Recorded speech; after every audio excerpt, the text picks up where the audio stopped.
Alright.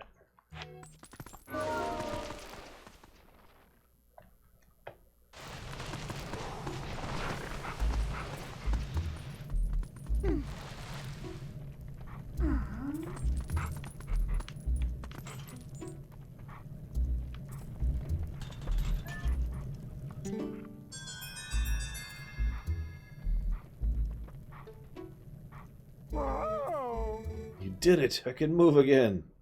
This is all thanks to you, right? Oh, I have to thank you. Will this do? You got the 4th bottle. You can get stuff on the cave on the western edge of Gerudo Desert, too. But my body's still golden. Does this mean my soul is still not whole? That's strange. Maybe we need the souls of 60 ghosts. Can I ask another favor of you? Go find 40 more ghosts. Now we have the Ghost Lantern, which will enable us to know when Poes are nearby. That's new, isn't it? I don't remember that being a thing. God, I don't frickin' know at this point. Good morning, Dream Whisperer, Ice Tray, Shikor, and Takoida. What's up, guys? And Theratos. As I say, that sounds like an improvement, and a good improvement at that. Because some of those Poes are... Oh. Alright, so now that we've done that, I do want to do one more thing, which is... Go here. Hello, Zalok. Hello, Loner.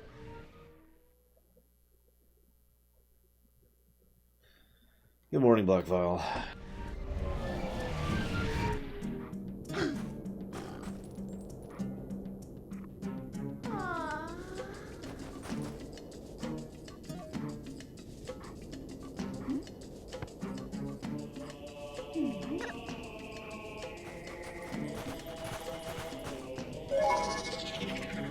Show this off previously. And by previously, I mean briefly. Hey, Hector Anthem. I'm glad you like it. Gotten some pretty mixed comments on that, so it's always good to hear good ones. Oh.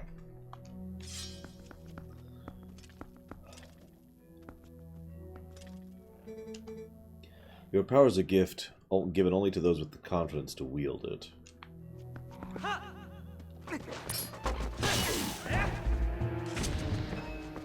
So this is the Battle of 100 Trials thing. They had something like this in Wind Waker, too. In Wind Waker, it was mandatory to get a Triforce piece. Hey, Terra. Hello, Zanman. It is not mandatory here.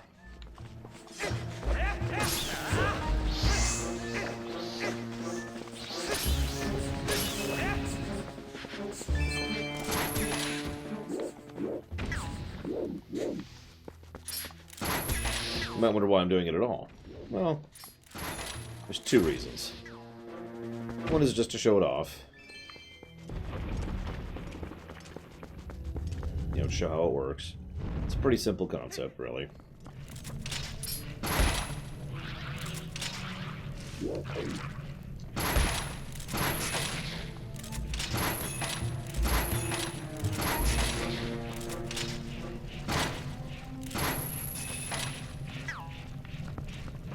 Probably not, Zanman. Nintendo usually doesn't like it when I restream Direct. Oh yeah, by the way, those of you not aware, there's a Nintendo Direct tomorrow. I'll be playing Zelda. What I'm curious of, how many of you think they're going to have Zelda news at tomorrow's Direct? I'm not even sure if that would amuse me at this point.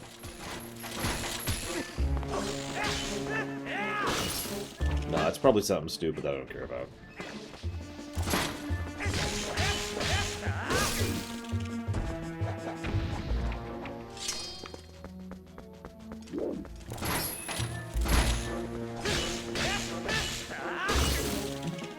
But yeah, I never know what to expect when it comes to Nintendo Directs.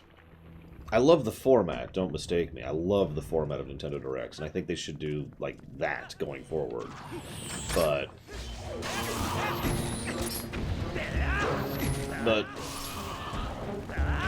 as a natural byproduct of the format, it's either something I really care about or something I don't care about at all.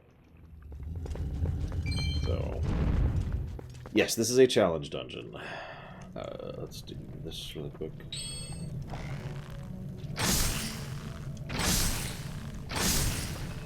Oop.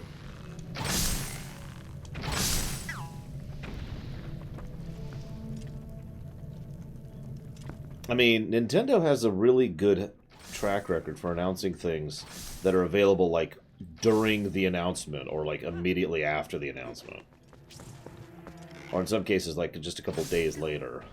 So it wouldn't surprise me if they announced something that's coming out, like, right then and there. Yeah, the Mana Collection's a great example of that. And as for the record, I know some people don't like it, and I understand that. But I love it when they do that. Oop.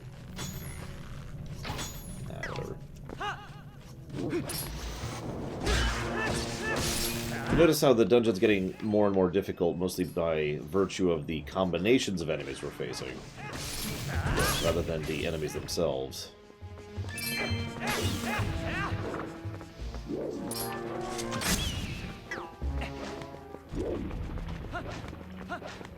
The hitboxes on the keys are kind of strange, Baron.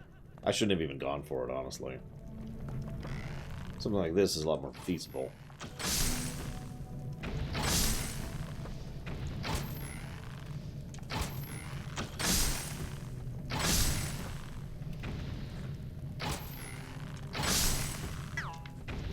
Down here. Well, I did buy it this morning, Potato, since apparently it's out. So, yes, I suppose. And we'll be playing that version when we come to the Final Fantasy In-Depth Classic series.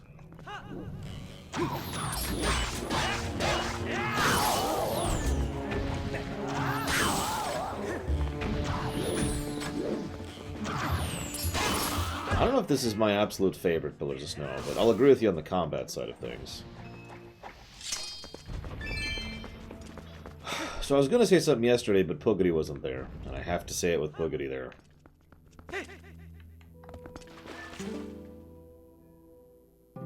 So these are the Great Fairies of Twilight Princess, by the way.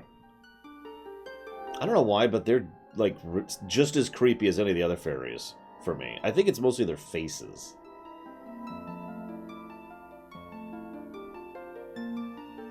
There's just something off about them. Welcome to the Cave of Ordeals. I am the Great Fairy. I reign over all the fairies of the realm as their queen. In praise of your efforts, I will release fairies to the Ordon Spring. From this point on, you will have need of the ancient power that allows one to walk along a cliff without a foothold.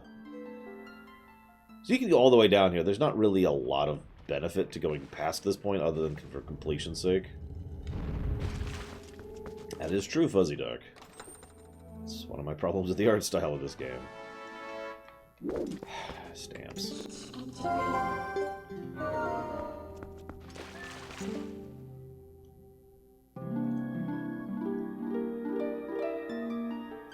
This is an extra challenge dungeon. Each room has more and more difficult enemies. Yes, please. Anytime you re-enter the dungeon, you have to start over from the beginning, by the way. It's just like all of the other Nintendo 100 floor trial rooms. You see there's fairies in the spring now, though. That is the main reason we did that. That's the only reason we did that, really. Whoops! That one had a fairy. I couldn't even tell. Is that plus worthy? No. I can't imagine why it would be. It wasn't plus worthy in Paper Mario 2. Or Super Paper Mario, which had a 200 floor dungeon.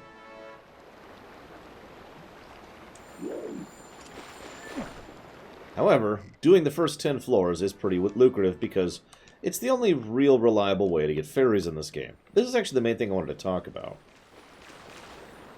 In this game, one of the biggest differences from this game to Ocarina is the almost total lack of fairies in this game.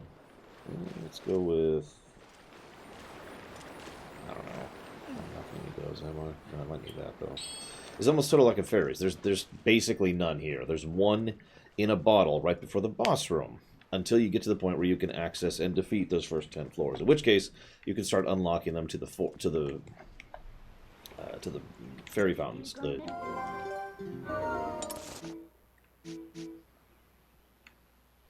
After that point, we now have an infinite source of fairies. Where am I going? Ah, right.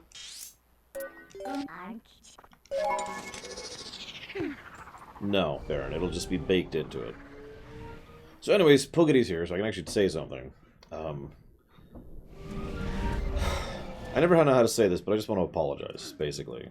So, if it's not obvious, for several of the previous streams of this game specifically, I've been really irritated.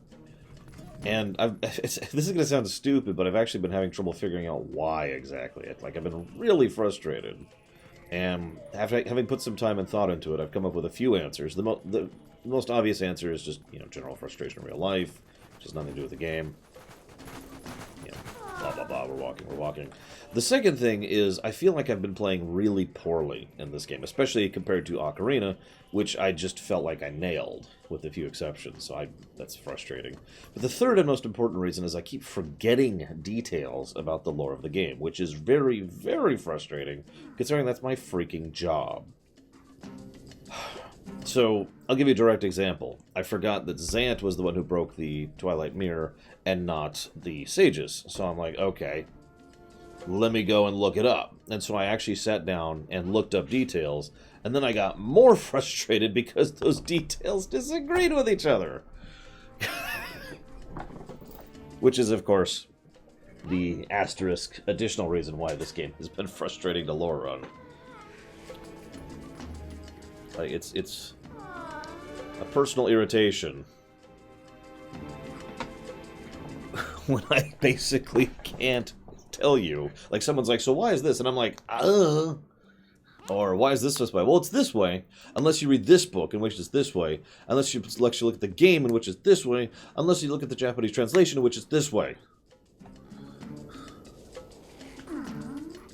Don't get me started about the fact that the ending to this game literally does not actually have an answer to it.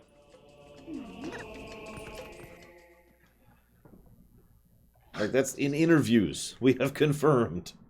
Even the people making the game don't know what the ending means. It's not helpful. Anyways, I'm getting frustrated again. The point is, I wanted to apologize. That's the big point. I am sorry, guys.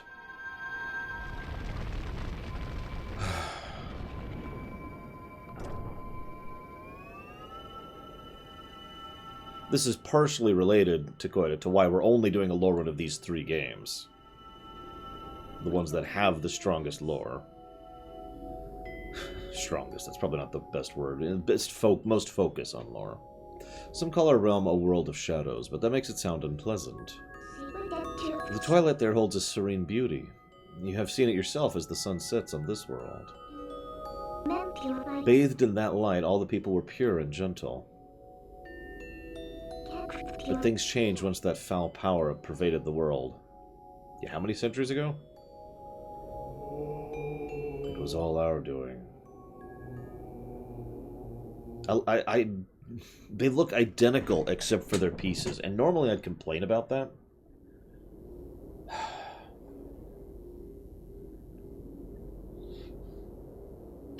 Like I said, Shikar, I don't know what else to say. I'm sorry. Again, it makes perfect sense for the sages to basically be identical pawn pieces. Like, can't you just kind of see the chess motif there? Except for the fact that each of them has a different medallion on it. Honestly, it really wouldn't surprise me if this is exactly what the goddesses see when they look at their sages. Oh, I meant to show that off too. If you talk to some of the Zora up in the river, they actually mention Ruto. Now, this is interesting in its own right, because remember, in this timeline, Ruto was never actually made a sage. Except she was. Because during the incident that they're about to reference, the water sage was killed by Ganondorf. Which means the next sage in line had to be brought up, and that one was Ruto. We overestimated our ability as sages and attempted to put an end to Ganondorf's evil magic. I hope you can find it in yourself to forgive our carelessness. Dude, guys.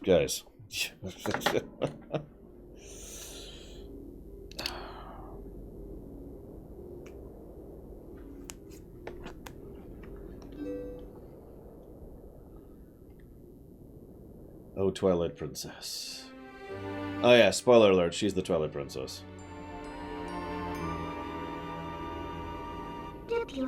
So you knew. Yeah, it was pretty obvious. Lore shock. Lore shock.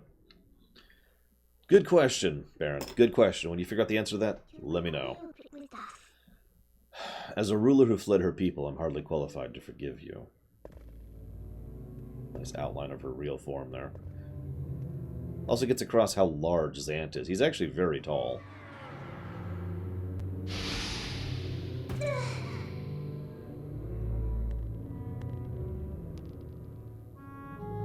Yeah, she looks awful without the mask, by the way, in my opinion. I think it's because of how they basically didn't design her hair. Anyways, that is actually a concept called Hartman Hips, Pillars of Snow. The idea is when you need to showcase that someone is female, but you don't want to show off, you know, large mammaries, you show off hips instead.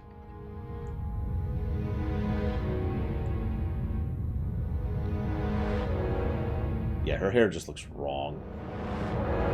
That's the problem. I mean, it makes sense. It's only shown in one cutscene, and we just saw it. In our world, we've long believed the hero would appear as a divine beast.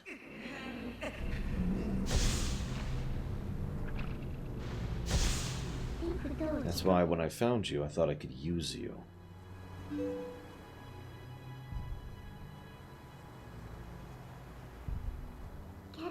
I only cared about returning our world to normal. I didn't care what happened to the world of light, not at all.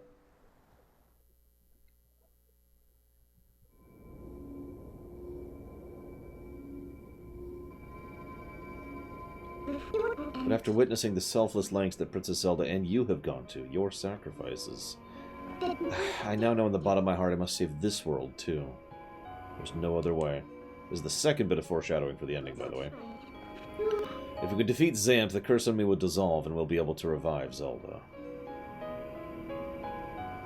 Let's go, Link. For Zelda and for all of this world.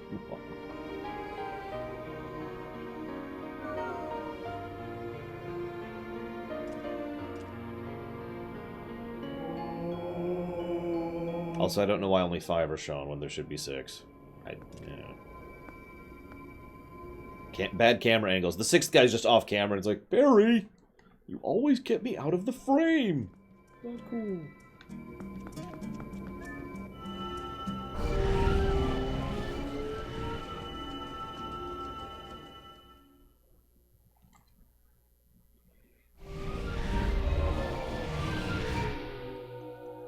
Welcome to the second to last dungeon of the game.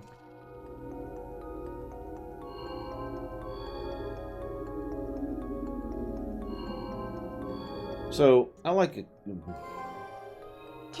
Listen, Link, can I ask you one last selfish favor?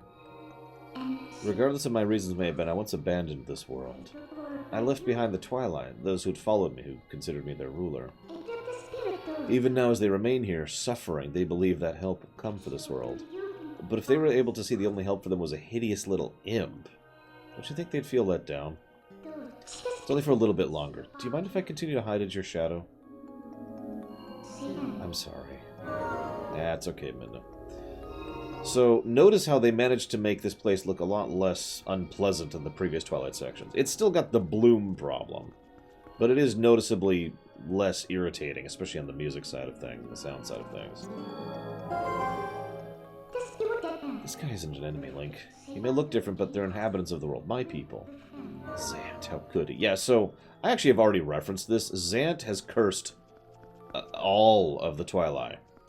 In this case, he has specifically put those seals on them in order to, well, basically mind control them. So they just kind of hang out here, being lifeless, until he calls upon them to military service, at which point they turn into the Shadow Beast we've been fighting throughout the course of the game. Yes, I did, Wilson. Unfortunately, well, we'll see. I mean, it's like 3 years out. Now, I want to point out one other thing here really quick. Notice just the gushing shadow coming out of the buildings. I don't have any proof of this, but I like to think that that's actually... So, okay. There's a distinction between Twilight power and Shadow power. That is to say, the power... Whoop. That's the wrong button. The power of the Twilight and the power of Ganondorf. I like to think that the gushing shadow coming out of this place is the power of Ganondorf. Especially given how we'll interact with it as we go throughout the dungeon.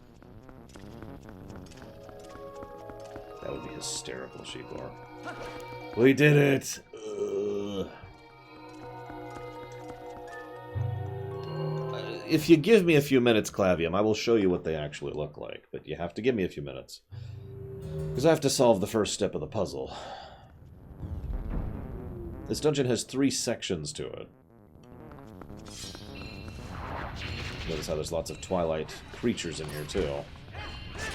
Based on context, it's actually pretty likely that these are creatures who were either trapped in here, like deliberately, or just ended up in the Twilight by accident, and were thus corrupted into this.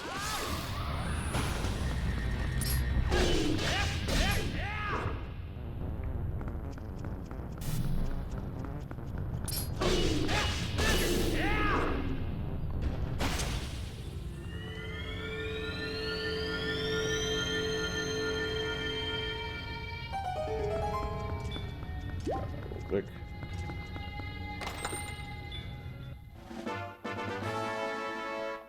Woo! Whoops, I meant to...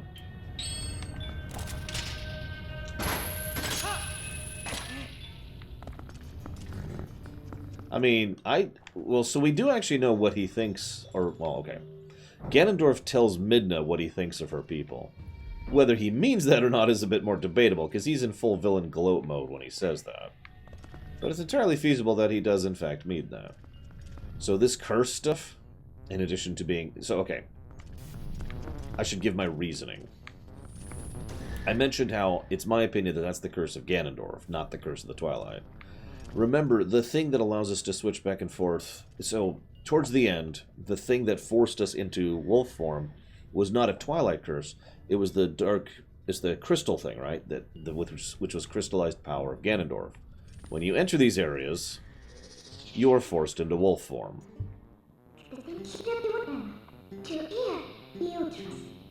Oh yeah, he's not all-powerful. We're prepared too. I can return to your normal state whenever you need me to. Don't worry.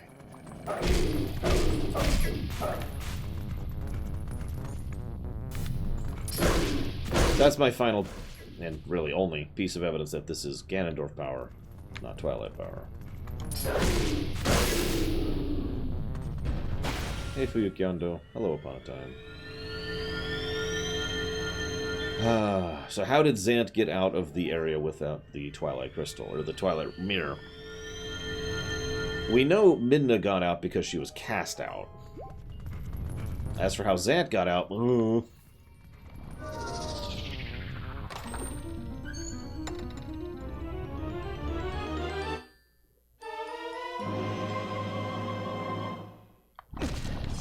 Oh no, you're spot on, Shikor. You'll notice that if you pay attention, quite a bit of Zant's design is more indicative of Gerudo or Ganondorf's designs than it is of Twilight designs. In fact, I should have pointed this out earlier. If you look at Zant's front tabard, he literally has the symbol of the Gerudo on it.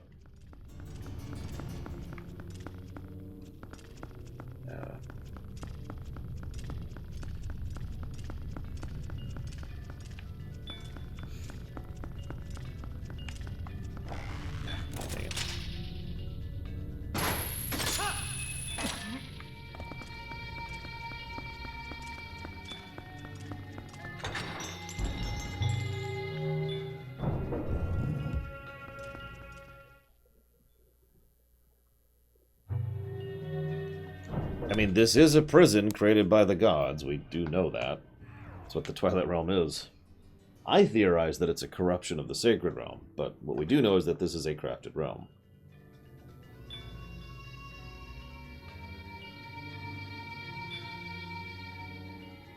That being said, Ganondorf getting out, well, now that's an interesting point, because he doesn't, for a really long time. In fact, he arguably hasn't, even as of the point in the story we're at currently. Yes, Fuyukyondo, I have that issue in plenty of games. Phantom Zant!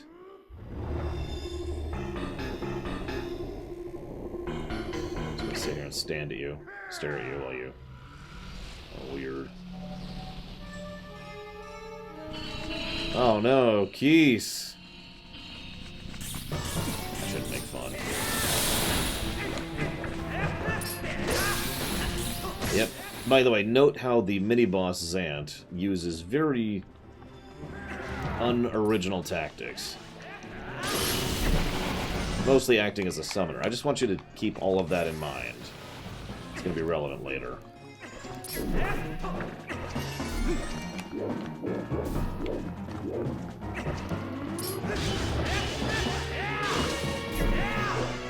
Hey, Samurai Jack.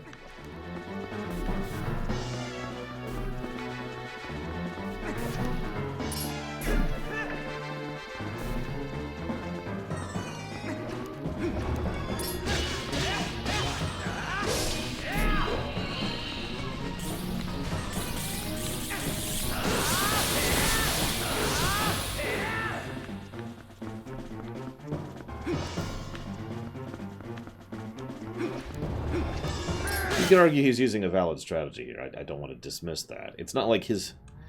Zant is a weird example of someone who is bizarrely capable while being incompetent. There's probably a term for this, and I just can't think of it. It's the idea of when someone is so powerful that they just don't need to use tactics anymore.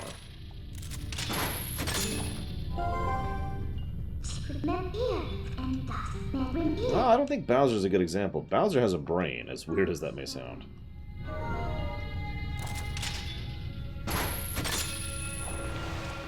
So notice this actually gets rid of them. And activates the master hands of this dungeon. And this game, I should say. And as usual, master hands are dicks.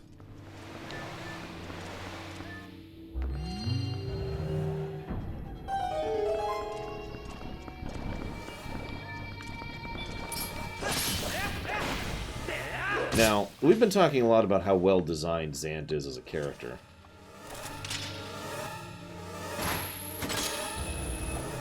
Would you believe it's almost entirely by accident? In yet another example of backloaded storytelling, they had gotten to basically this point in the story, and they're like, you know what? Zant's kind of boring, isn't he? Yeah, you're right, he is kind of boring. Maybe we should do something about that. So they decided to make him more amusing, added humor to the final battle by making him freak out. And then they're like, you know what? Maybe we should keep going with that idea.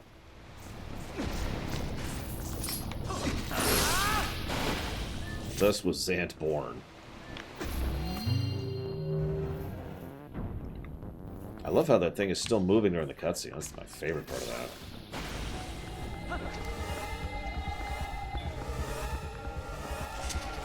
No. Keep pulling out the wrong item. Okay, so we gotta reset because we were running out of time. I'm also gonna flip these because I keep pulling out the wrong item.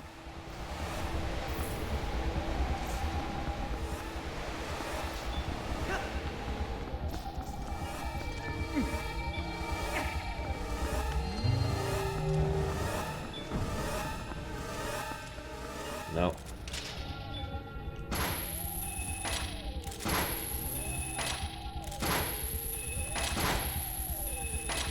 Come on.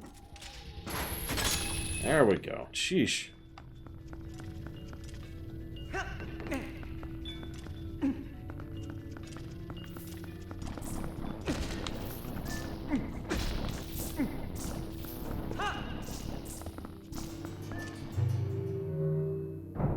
Oh, I agree. I do think they made the right choice with Zant, make no mistake. It's just amusing to me that it was basically a coincidence, not planned at all.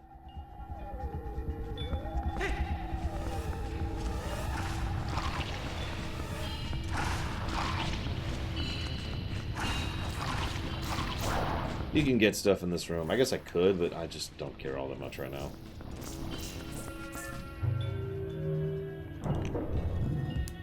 I mean, don't mistake me. I like a Zelda game without Ganondorf as much as the next person, but I don't agree on that one for your count. I think Ganondorf was necessary for this one.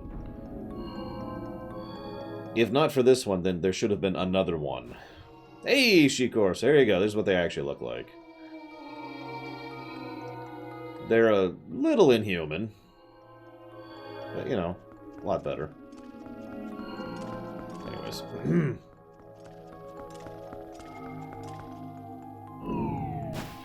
I cure you.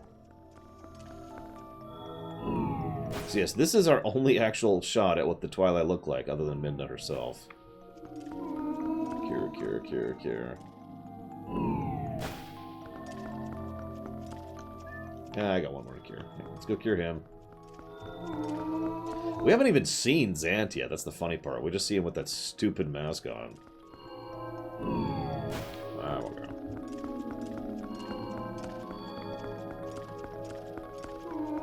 I mean, ideally, it would have been nice if they had started showcasing what Zant was earlier on. There's really tiny hints of it, but they're pretty small.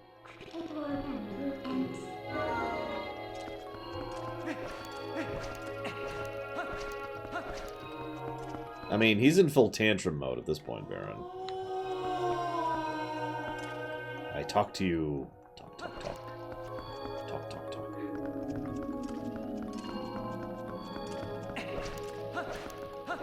What do you mean, Fuyukondo? If you don't mind my asking.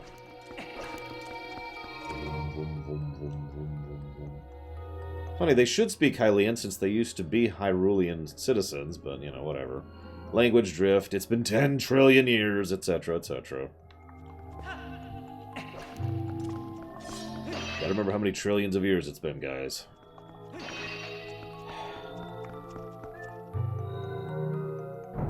Oh yeah, so let's go ahead and mention one of the bigger plot holes of this game.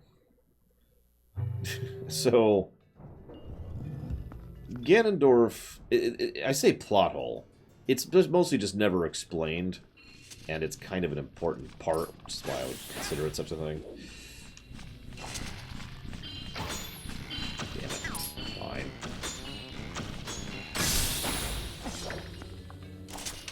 Ganondorf is locked away here during Ocarina of Time, right? So,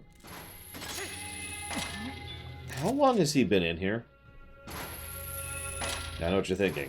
Why does that matter, Lore? Well, see, the problem here is Ganondorf's been locked in here for X amount of years, however many years that happens to be, and has done nothing for X amount of years. In fact, the first time he decided to do anything was when Zant specifically reached out to him. If you're not really getting the point here, Ganondorf is locked away during Ocarina, and then X amount of years happen, and then Ganondorf's like, oh yeah, I should do something. And then gets, you know, empowers Zant, and then basically starts to get out, enact his plans, blah, blah, blah. The Malachor says he was recovering from his wound for a bare minimum of 3 centuries? I have trouble believing that. I mean, first of all, Ganondorf recovering for 3 centuries. There it is. I knew it was here somewhere. Second of all, anyone recovering for 3 centuries.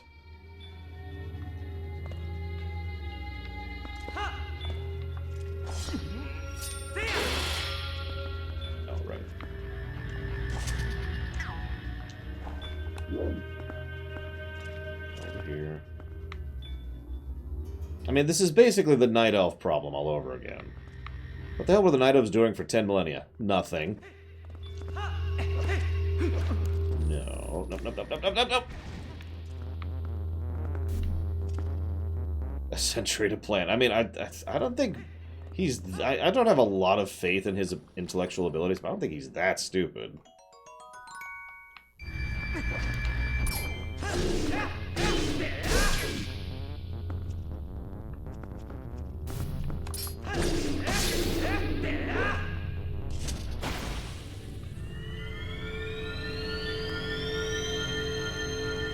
No, Gnarlex. It's the same reason most races are one-shots only.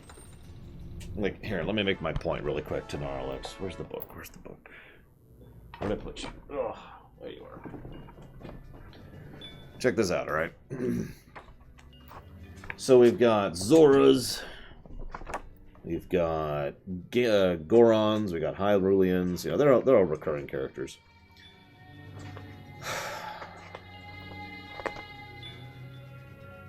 Give me a second. I can find the right section.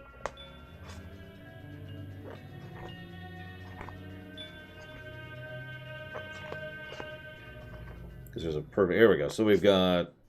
Let's see here. So here's the ones that are recurring. Gerudo, they're a recurring race. The Koroks, oh, those technically count. Those are in 3 games. The Deku, they're in, like, 2 games, I think.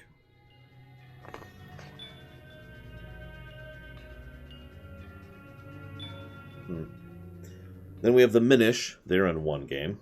The Wind Tribe, they're in 1 game. The Uka, they're in 1 game. Then they have the Kikwi, and the Magma, and the Perella, and the Ancient Robots, 1 game. Then we have the Twilight, the Lakoma, the Zuna, the Mai Mai, the Aonoki, the Yuk, the Sabrosians, and the Tokei. Each of those are only in 1 game. You see my point, Gnarlix? Zelda has a really weird habit of introducing a race and then only using them once. I don't know why. Don't ask, because I do not know. I mean, maybe this is the Square Enix problem of wanting to reinvent the wheel every time. I don't know.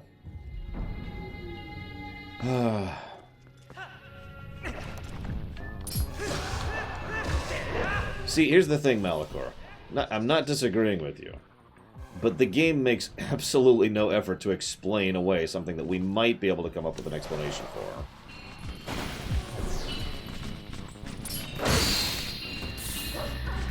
For example, I have my own explanation. I like to think that Ganondorf has been reaching out to Twilight regularly for a long time. And he's just been... Obviously, Ganondorf is only interested in the more powerful people, the people with lots of magical power backing them, so he reaches out to the royal family members. And they keep saying no. And so he's like, okay. In other words, the idea here is that Zant is not the perfect... Well, hang on, I'm saying this wrong. Zant is not the first person he reached out to. It'd be more like Zant is the 50th person he reached out to. You know? Now, that appeals to me for several reasons. First, because I think it makes sense, given what we know. But second, it actually even further emphasizes how pathetic Zant is. That for generations, his people had been resisting the call of Ganondorf. And he was the one who succumbed.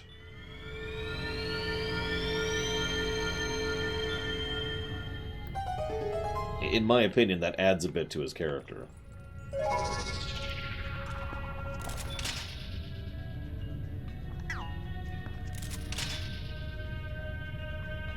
Fine. We'll do it the hard way. Come on. Okay, that's strange. Really?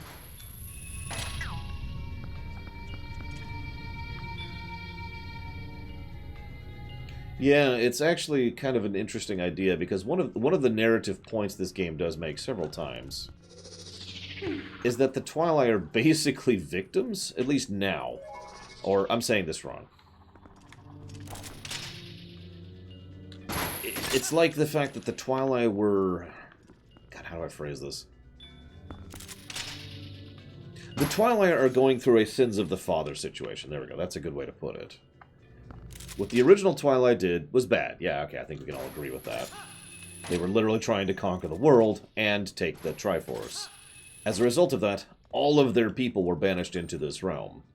And then we've had generations of, by all accounts, decent people, long since removed from that original sin, who are still here, still suffering for the sins of their fathers. And again, that's a pretty dominant theme in this work. As we see, basically every single Twilight we encounter is actually a decent person, except for Zant. And Midna herself is someone who helps to exemplify this idea. So that's the final reason why I like the idea, the headcanon, if you will, that Ganondorf has been reaching out to the Twilight for forever. That being said, there's still a plot hole here. Because when Ganondorf was flung in, he was fine. Like, yeah, he had a chest wound, but whoop-de-doo. That chest wound was nothing. In fact, the game makes a narrative point of showcasing that he recovered from that before they even tossed him in. That's why they tossed him in. Now, this is Ganondorf. So why didn't he just take over? Right? Why didn't he just conquer the Twilight? Why didn't he just crush them like bugs, like he probably could have? In fact, why did he do absolutely nothing for an unknown period of time, which the game would probably posit is in the millennia range? That's one of the things. So when I first played this game... Hang on, I'm not ignoring you, Fuikondo. When I first played this game, the first thing I thought was, oh my god! No wonder the Twilight are so screwed up. They threw Ganondorf into an unprepared and unprotected people. Holy crap! That's horrible! Nope. He's been doing nothing for who knows how long. I hate this section.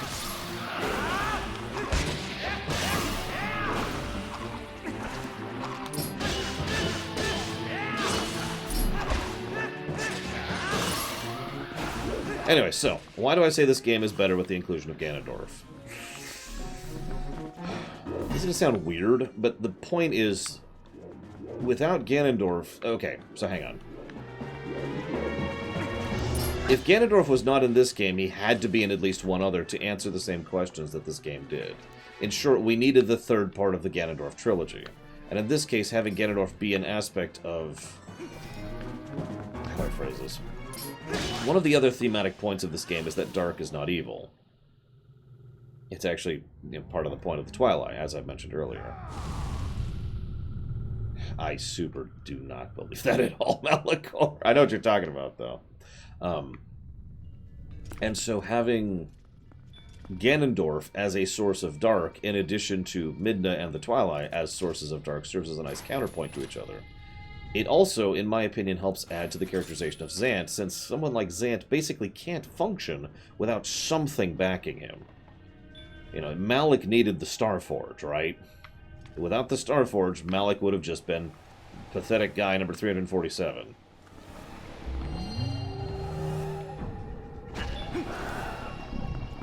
So having him as that... Oh, geez, I screwed that up.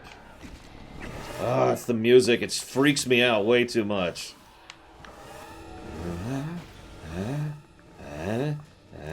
Yep, no. Okay. God, master hands are still irritating.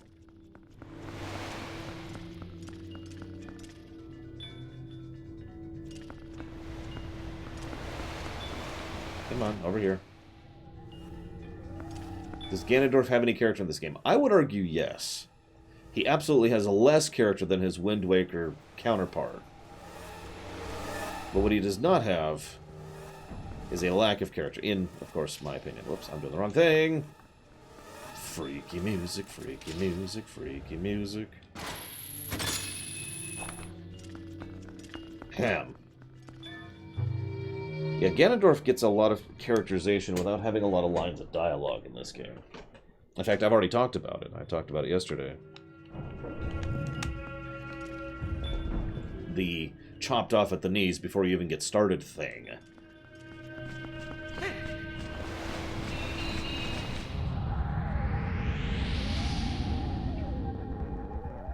See, I don't actually believe that myself, Fuikondo, but that's mostly because of the way that the interviews tend to go.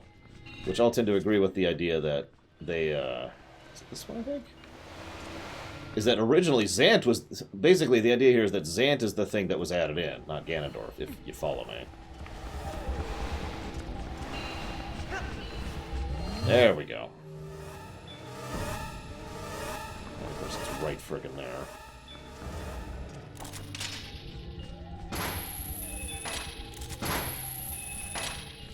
Oh, god damn it! Oh, I hate this section so much sometimes. Come on.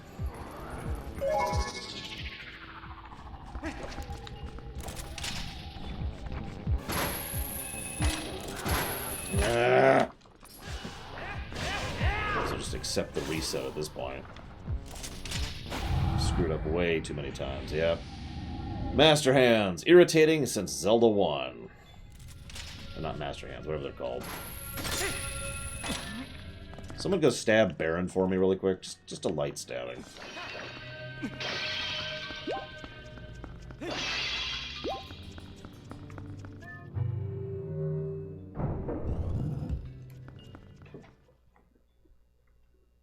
So if you're wondering what's going on with Ganon in Xavier Agamemnon, don't worry, we don't know what's going on with him there either. Hopefully, the next game, which they've already kind of teased, will actually explain part of what the hell is going on.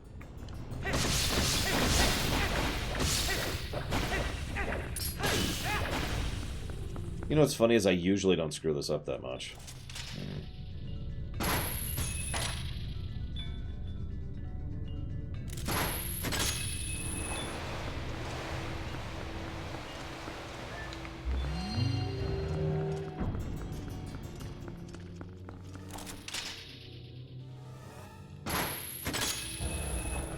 Yeah, Calamity Ganon isn't... So, okay. Someone mentioned... I think it was Star Wars mentioned that Ganondorf has no characterization in this game. Now, I personally disagree with that. But Ganondorf has very, very, very little, if any, characterization at all in Breath of the Wild.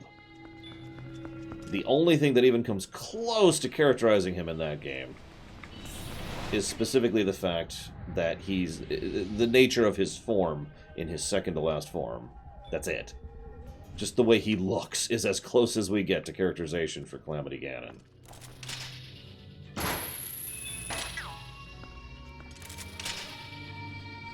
Kinda pathetic.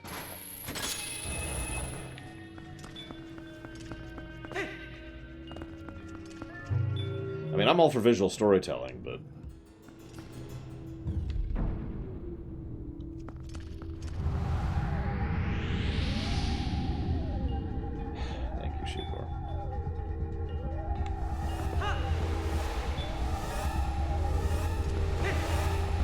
This one can suck.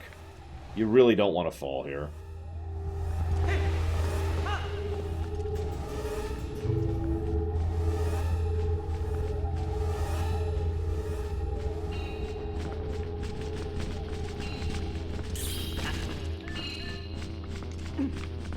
Okay. Now, that I actually did on purpose, believe it or not. You may notice I was kind of shuffling around a little bit, trying to make sure that the orb wouldn't fall over the edge. And it didn't.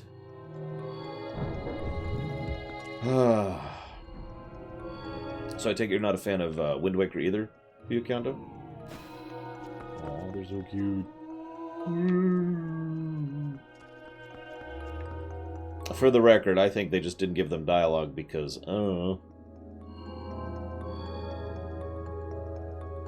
like, if I wanted to come up with a, lore explanation, I would say they're still so mentally shocked from being cursed that they're basically going in English equivalents.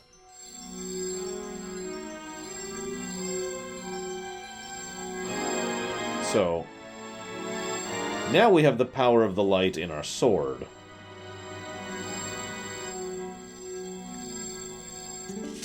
The power of the souls has been transformed to your sword.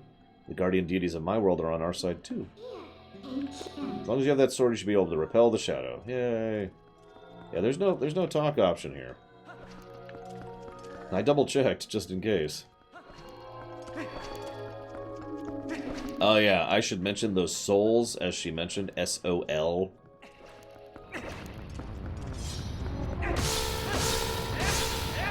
That's, whoops. That's,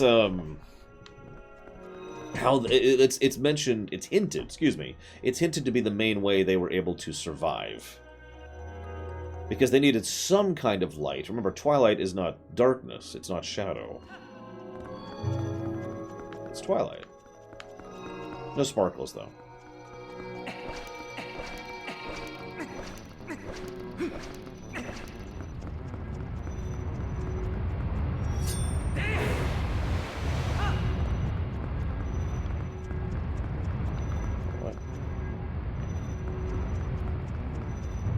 In short, the soul is mentioned, hinted at being one of, if not the, major artifacts that they used in order to be able to withstand the Twilight Realm.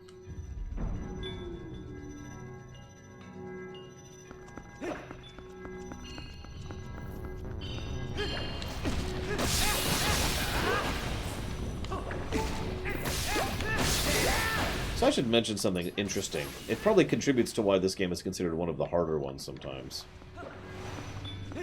There's no armor upgrades, really. I mean, yeah, I know, there's the armor, the magic armor, but that's kind of it. There's no blue mail, there's no red mail. And as I mentioned earlier with the Ocarina thing, there's really not a whole lot of the whole...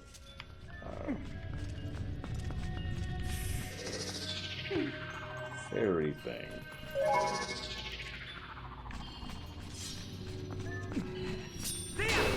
Yeah, no half damage upgrade.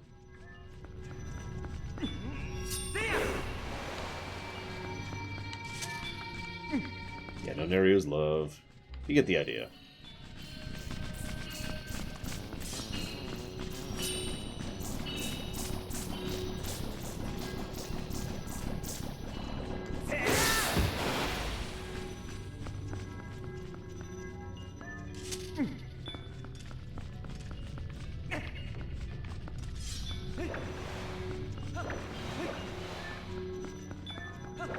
That's an interesting question. What's the hardest Breath of the Wild?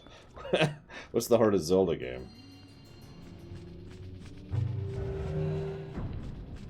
In your opinion?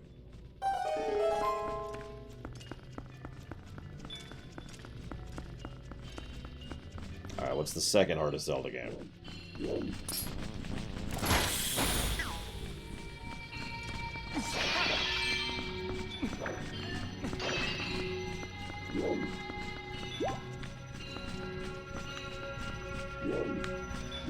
Alright, yeah, no, fair. I would probably agree with Zelda 1 and Zelda 2.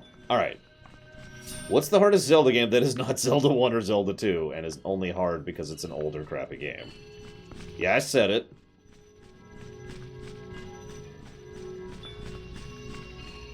Where is this thing?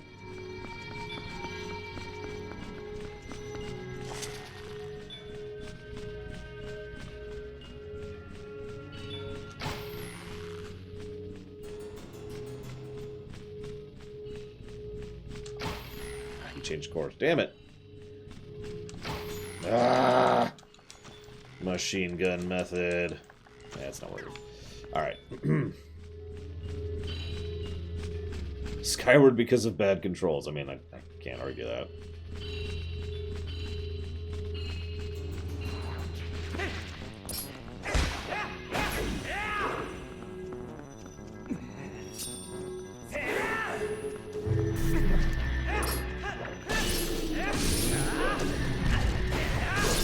I noticed that now that we have the light power up, we can kill these much quicker.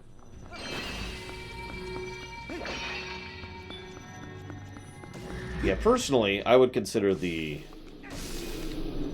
half-time song to be pretty much mandatory for Majora's Mask. Consequently, when we actually do play Majora's Mask on camera, we will be using the half-time song all the freaking time. No pun intended. Hey, I consider myself a defender of Skyward Ice Tree, but that game caused me literal physical pain to play, so it's kind of hard for me to, you know, back it, so to speak.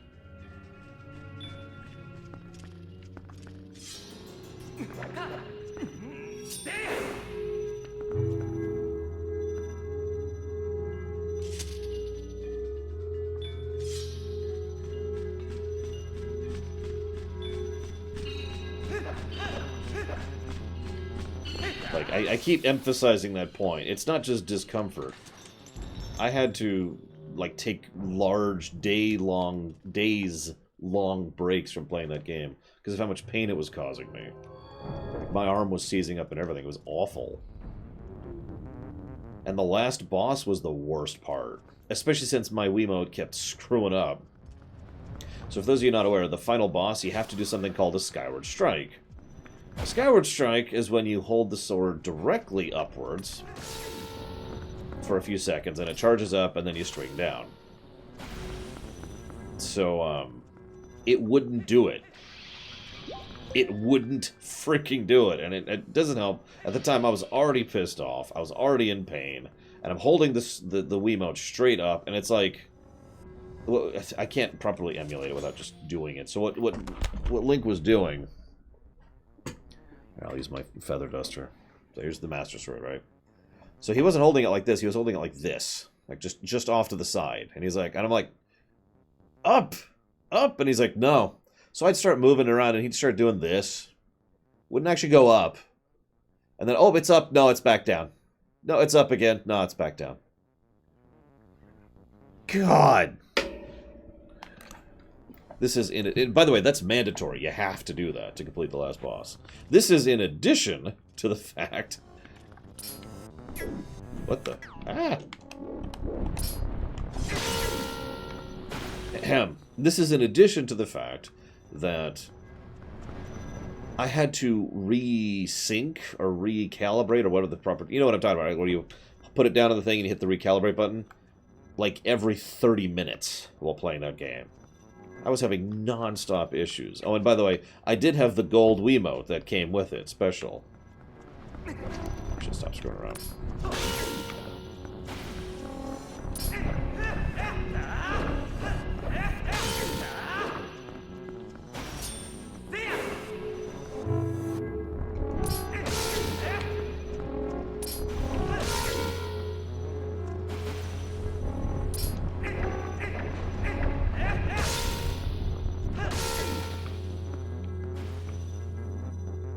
Mandatory motion controls. Piss off. No, it was the actual made-for-the-game golden Wiimote with the built-in Super Plus whatever. Stupid thing. I'm still pissed about it all these years later.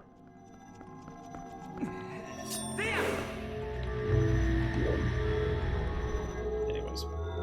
Point being, those suck. Now, Majora's Mask. I don't know. I can't imagine playing that on the N64 at this point. I just can't.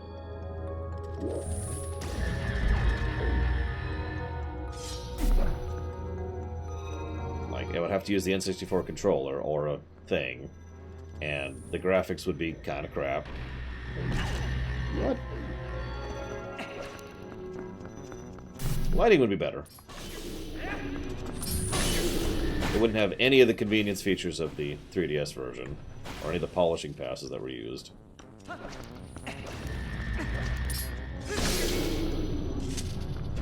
don't know. I'm a filthy casual, I guess. I really prefer the 3DS remakes of both N64 games. I'm one of those people who thinks extremely few N64 games have actually aged well. There we go. Yeah, when are we getting Zelda games on the Switch? Well, I guess tomorrow we will probably not get news about that. So that's nice, right? Right? Yeah.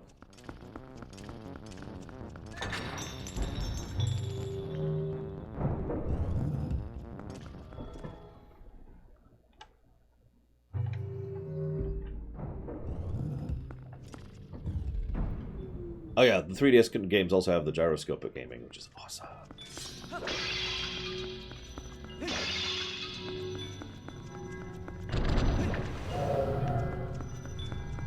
Oh no, it's random guys.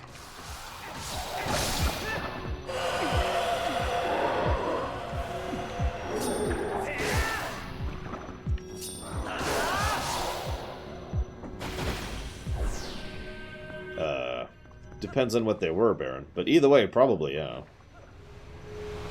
It's like the FF8 remaster. Simply having it on the Switch is worth it for me, generally speaking. So I'm probably going to fail this room at least twice. Play at home. How many times will lore screw up on this section?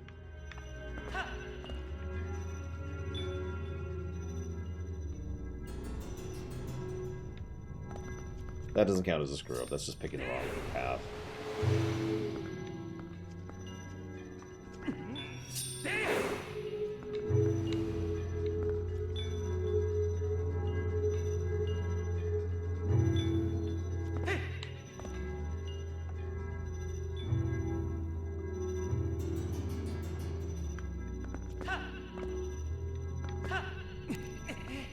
That's what I thought. Sorry, I was just curious about something. So I don't like this room, by the way.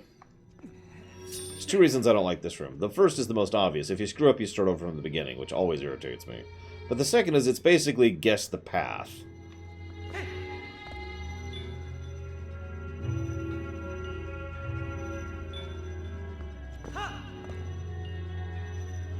So, you know, what do you call that? Guesswork? No, there's a term for that.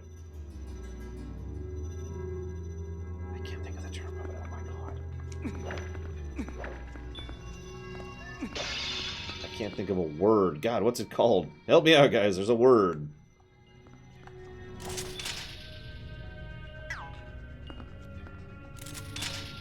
It's actually a phrase, not a word.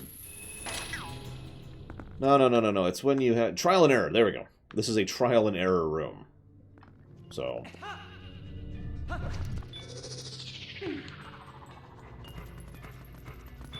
yeah, trial and error. That's what I was thinking of. Which, as I've said many times, in my opinion, is crap game design. It's probably the only part of this dungeon I really don't care for. Because for the most part, I think this is actually a decent dungeon.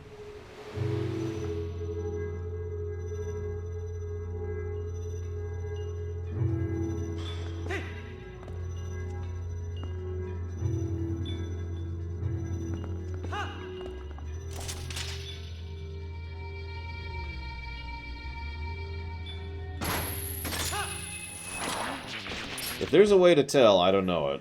I'm actually looking for it, too, seeing if they added a way to tell in this version. But I'm not seeing anything.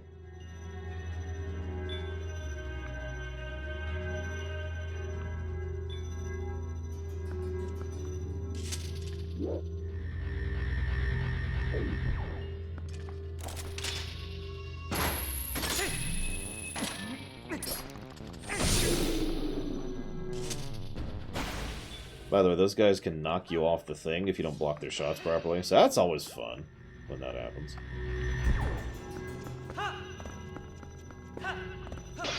This will route it. I don't even remember if you can hit these guys. No.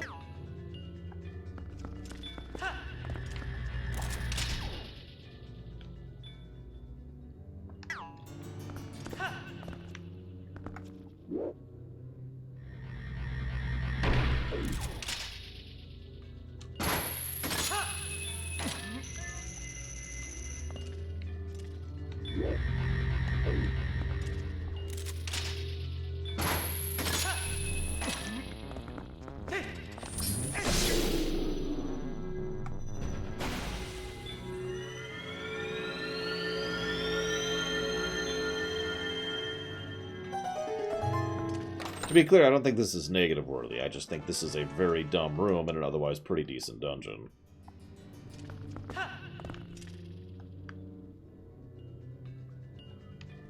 I mean, look at this. It's a hell of a drop, too, if you fall from here, which you totally can, by the way. So no actual falls. I'm actually surprised I didn't manage to blunder and fall off in that one.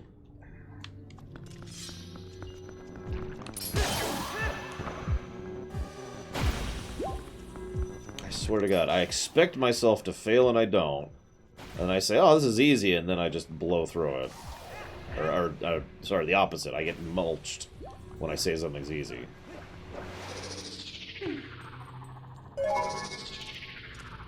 Ah, crap. I haven't gotten the big key yet, have I? So I gotta do that whole room again.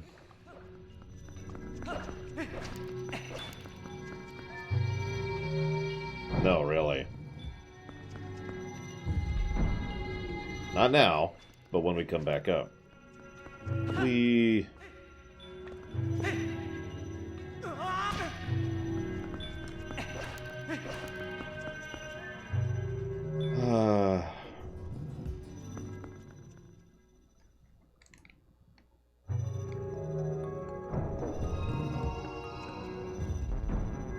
That's two dungeons I've forgotten the big key in.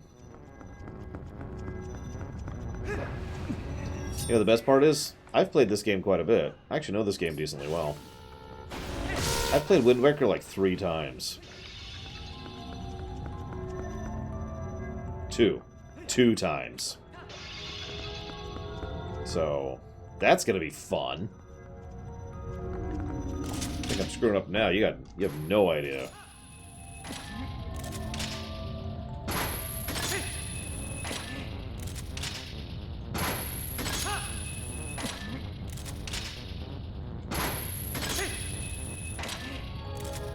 Yeah, by the way, I've only played Wind Waker 2 times. All the way through. Obviously. Hey! And I've never played the HD version. So that should be interesting.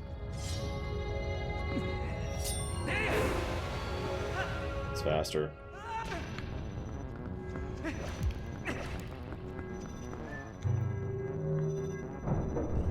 You know what I remember most about Wind Waker? Getting those frickin' maps. God dang it.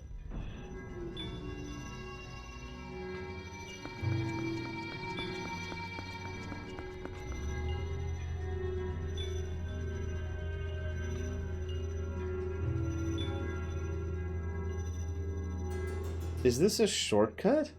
Holy crap, they baked in a shortcut for the Room of Doom. I didn't know this was a thing. That's actually legitimately good design. Holy crap. Well, you solved the room, so here you go.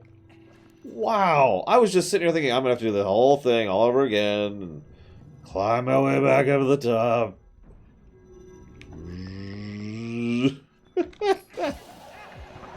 Wow. Well, that put me in a much better mood.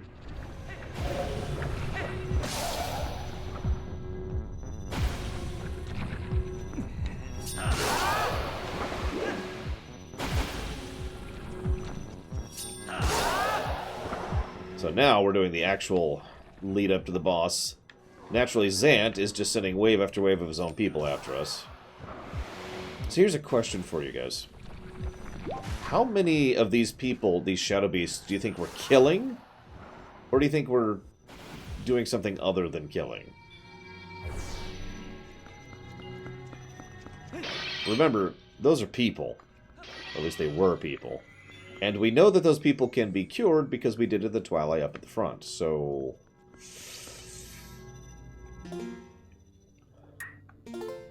You know, that's kind of... I mean, I'm just saying. I'm not saying it's Moida. I'm just saying... We're probably killing a lot of innocent civilians who are being thrown at us because they happen to be the mind-controlled slaves of Zant. Oh, crap, I can't... Okay, this is an awesome cutscene. I just wanted to say that. Oh, here we go. Yes! Awesome cutscene time! But seriously, though, I do rather like this cutscene. If we ever did a thing for this game, I would love to voice Zant. I think this does deserve a thing. So we're going to give a plus to gameplay. And then another plus to gameplay. And then another plus to gameplay. No, I'm kidding. We are going to give 2 pluses to gameplay, though. One is something I've been sitting on for a while.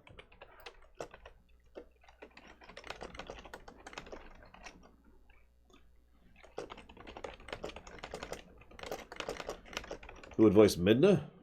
I don't know. Galtori. I have no idea. Bragwin would voice Telma.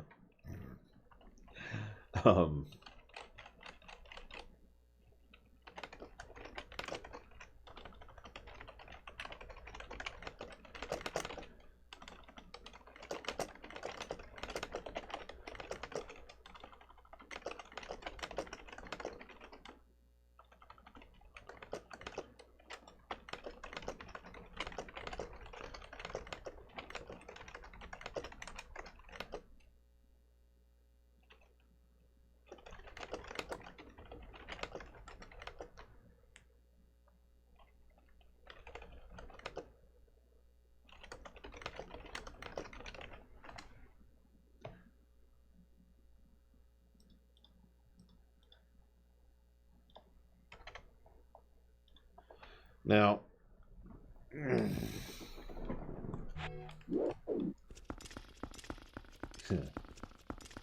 here's Zant on his throne. He's kind of chilling. What, and do it at all, Baron?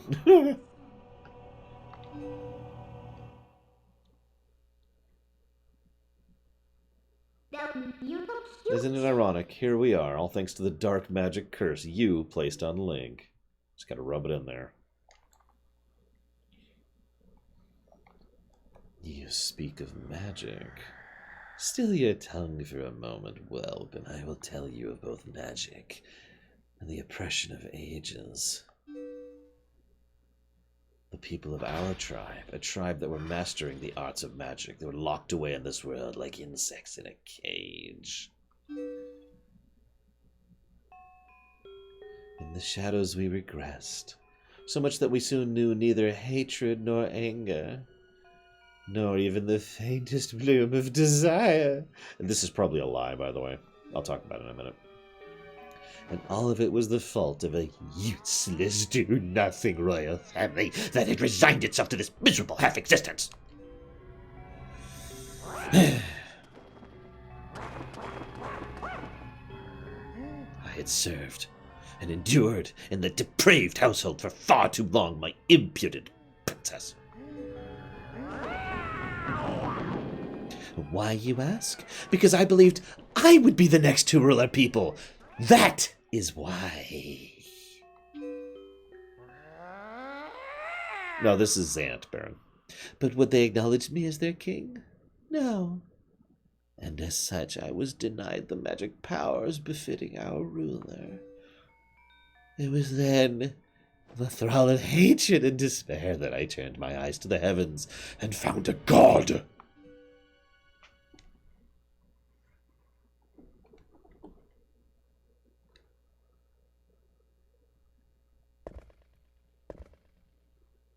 By the way, huge kudos to the animation.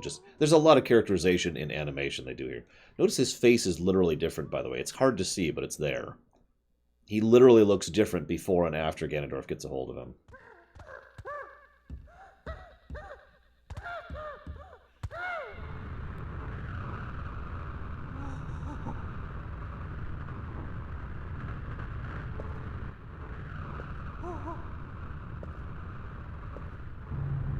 Like I said, we don't know, Pogity. I gave my theory on it. Shrug. I like how Ganondorf looks in the Twilight Realm, though. That's just kind of an appropriate appearance for him, I think. Very Sauron. I shall house my power in you. If there is anything you desire, then I shall desire it too.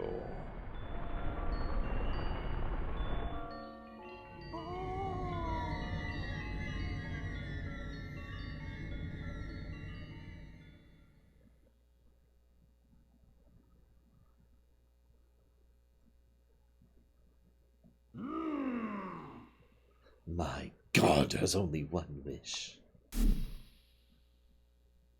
No, Baron. To merge shadow and light. And make darkness.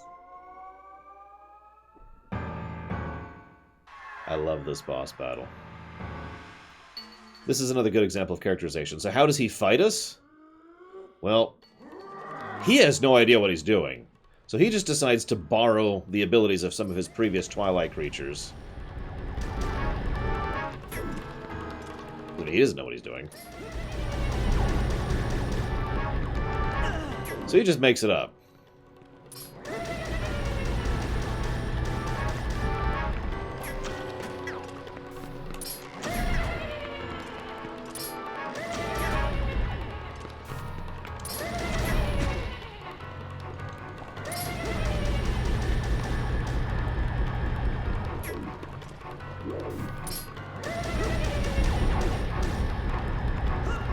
Hang on. Trying to get a breather period here. In fact, I'm actually going to need to do a couple of things while on the subject. Let's grab that out. Hang on, hang on, hang on. Oh god, it's Hourglass!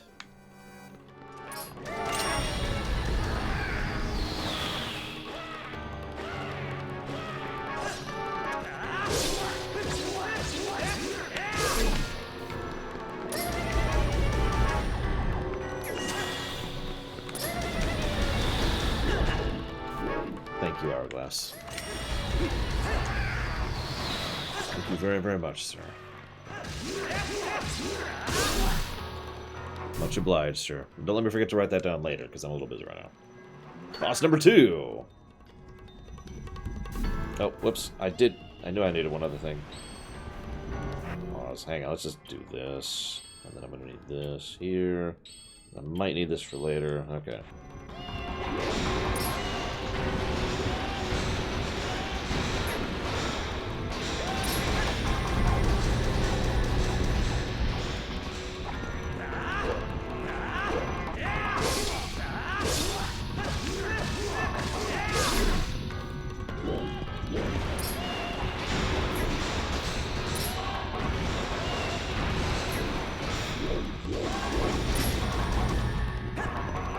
Notice he literally gets tired out after attacking us. Notice how the music not only takes on the tone of each boss area, but also gets more and more frenetic as we go through it. Whoops!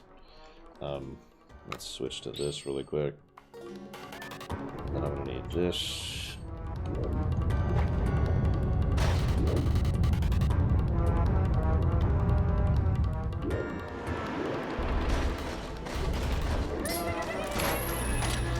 Oh, come on. No?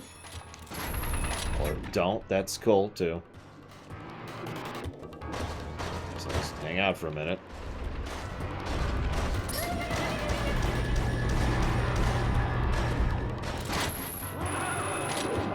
I love the way he flails when you hookshot him, by the way. Whoa!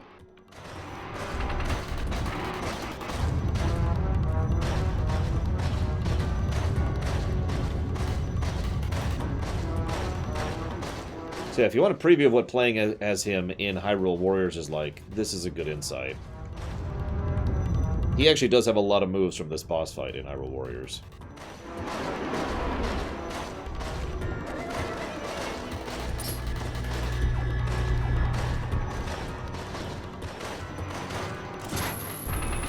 Oh, a little too slow.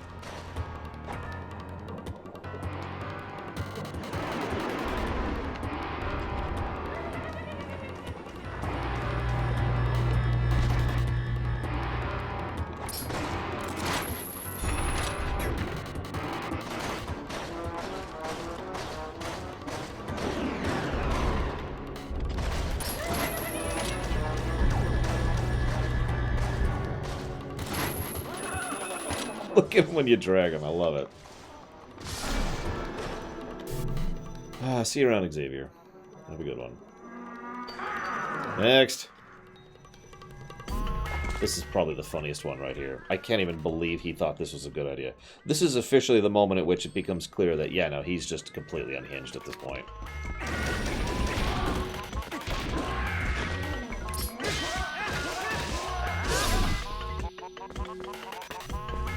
As the music rather helpfully indicates. Look at his animations as he's jumping around.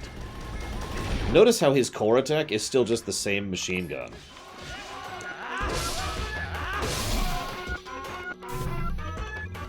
Next. This is probably my favorite one right here.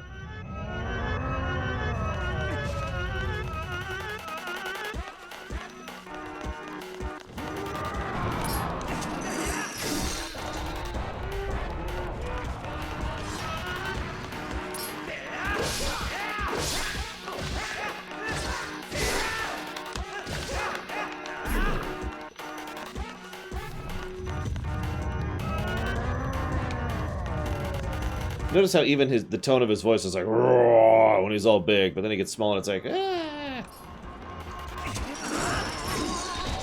And of course, rather appropriately, he becomes super tiny and irrelevant. Like you do. Oh wow. I can't. Yeah. Took too long. Shouldn't have targeted him that early.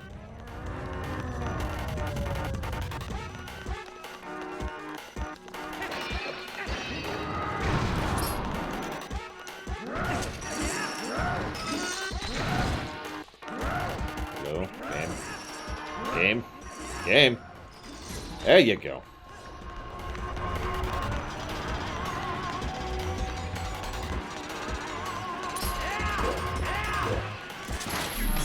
God dang it. He is surprisingly hard to catch when he's tiny. Go figure. This is doubly funny since, if you're paying attention, he's actually very easy to hit at this point.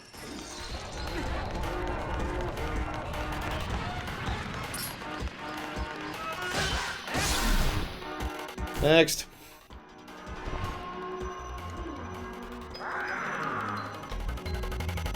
So this is basically the last one right here. And he's like, I don't have any more ideas!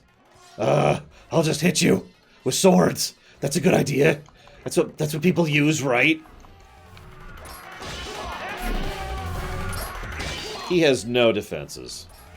No style. No finesse.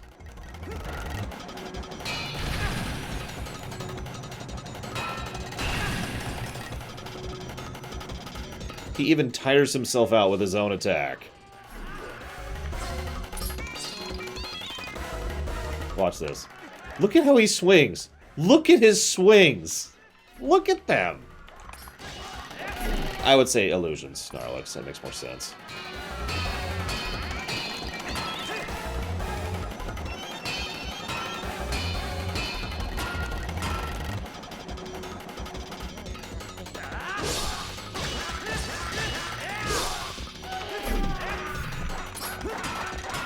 Look at it! Look at him! Look at him! It's great, I love it. I'm not even making fun. I love this fight.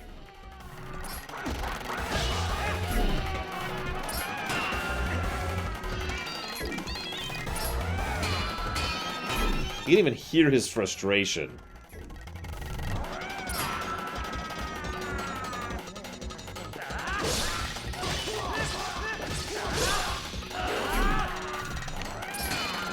Oh, I would actually like that, Black File. Notice how he just gets more and more frenetic the further into the fight you get, by the way. Yeah, characterization via combat. Not something that's done all that often, but... You all done?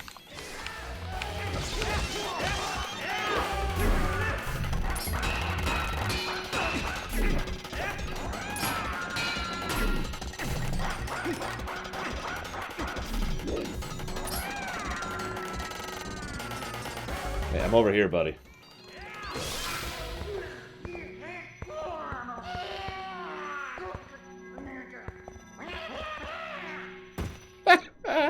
Yes!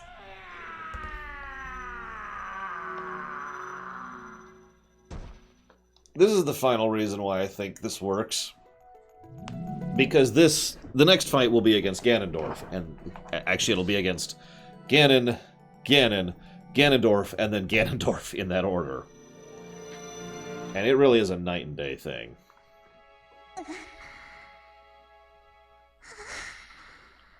Yep, you're not cured. You traitors.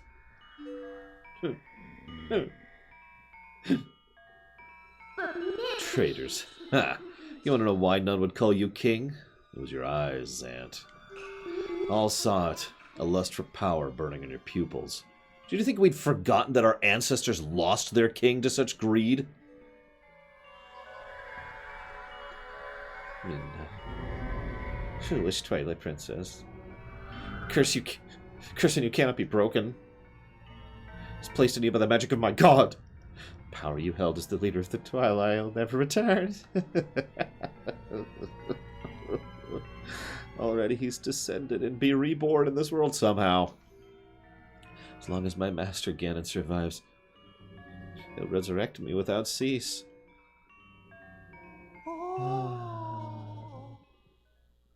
And so she kills him.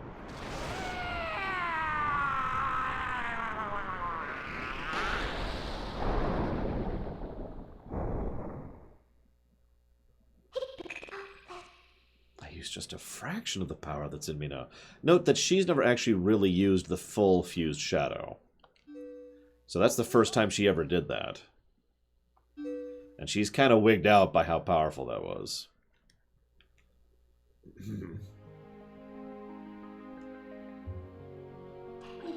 Now's the time. We must save Zelda. So how many of you like Octopi? The evil power Zant was wielding. I couldn't take it from him, but at least I still have the magic of my ancestors. With it I can return the cherished power Zelda bestowed upon me.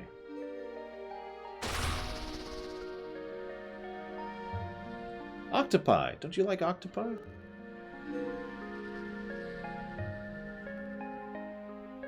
I actually don't care for calamari myself.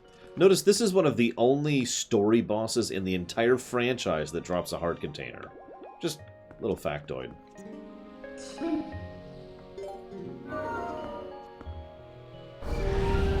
Yeah, I'm not a big calamari fan.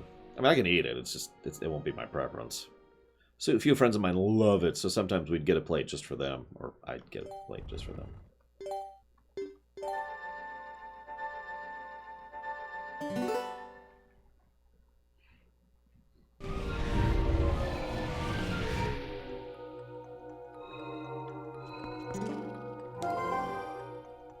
So Ganondorf was just using Zant to help him return to the world of light, which he only did now for some reason. Yeah, you get it, card thrower. I guess now we know the true nature of the barrier over Hyrule Castle. He is in Hyrule Castle, I'm sure of it. Princess Zelda's in grave danger. We must return to the world of light and return to the castle. And they still won't talk to me. What the hell?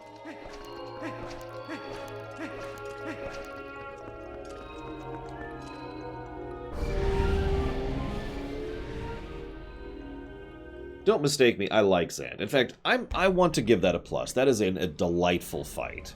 It's probably the best boss fight, second best boss fight in the game.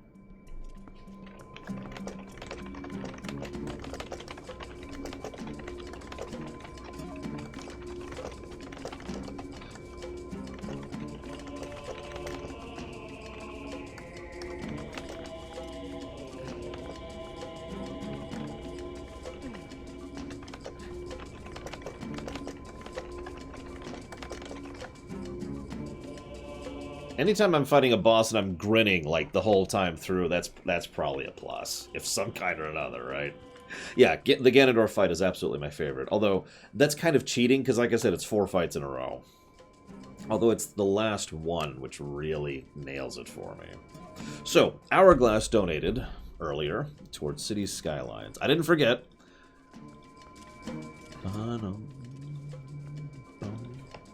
Bum bum bum. So noted. Thank you again. What are my thoughts on the fact that there's a landing zone on both sides, like an airport?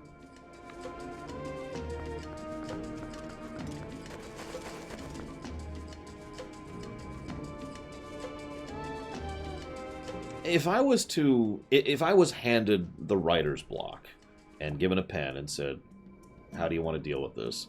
I would say that, because I like continuity and I like long-term consequences, I would say that this connection to the Twilight used to be a regular thing. I'd have to figure out why.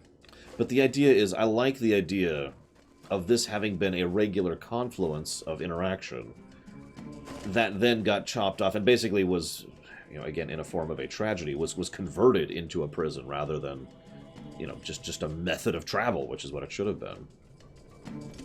This, of course, adds further to the tragedy of the game, the ending in this one, where it's locked off thanks to Midna's actions, which we'll talk about when we get there. Damn it, Midna, why did you have to do it? Why? Have a safe trip, Hushy. We could have had Midna in Breath of the Wild, and instead we got, well, no one, actually. Yes, the lands of the Twilight won't be dumb floating islands, and the NPCs will talk to us, damn it. Oh yeah, so Terra, this is for you. You can't even avoid him if you're a dog. Oh, I don't have any letters right now, holy crap. Well, okay.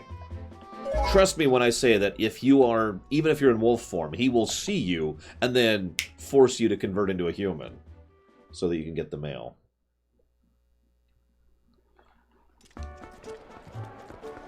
But you think about it, a lot of the Zelda games have a companion-type character. We have Tattle in Majora's Mask. We have Navi in Ocarina. We have Fi in Skyward Sword. We have Midna in Twilight Princess.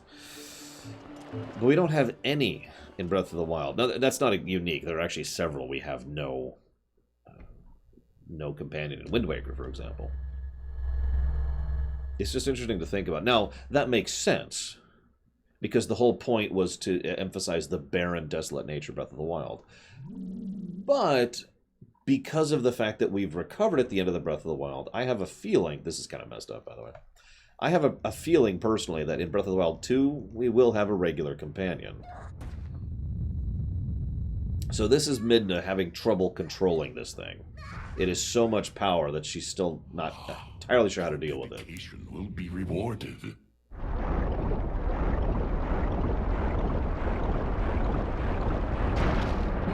You like octopi, right?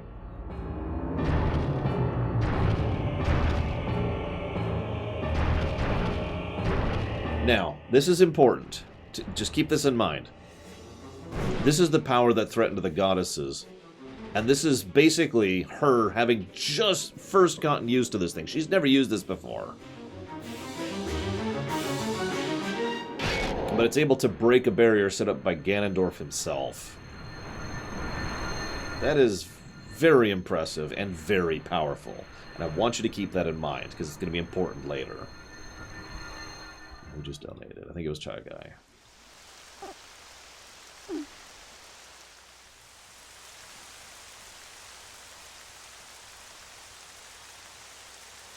I got you, kiddo.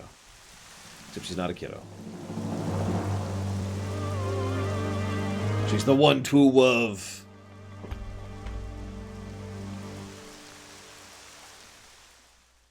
Listen, I'm just saying, Link should have gone through the Twilight Portal with her.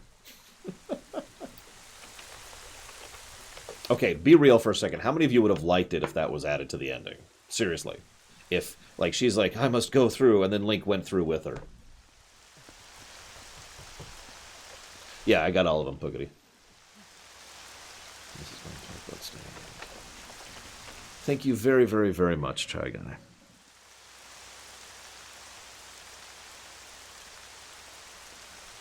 Much appreciate the support, sir. Thank you so much. I have jotted that down towards Bloodstained, a game I am very looking forward to. And I don't know what else to say. Thank you.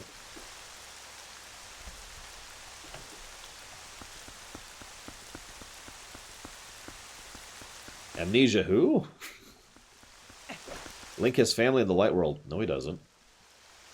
Like, he literally doesn't. He has no family in the Light World. I mean, he has friends. He has people who care about him, but his parents are gone. He has no siblings. Oh, yeah, I forgot about this. Yeah, there we go.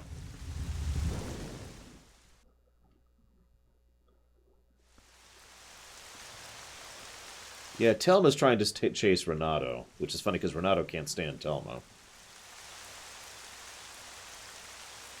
So this is the last dungeon in the game. Hyrule Castle. That happens a lot, doesn't it? It would be fascinating, Adam. You could see all the nuances and subtleties and details of their complexities as they discuss things without saying a single word.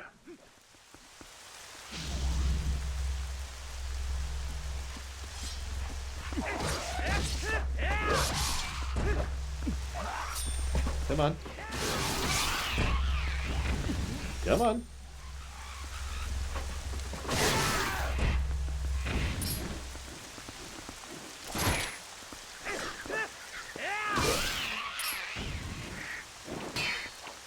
Oh.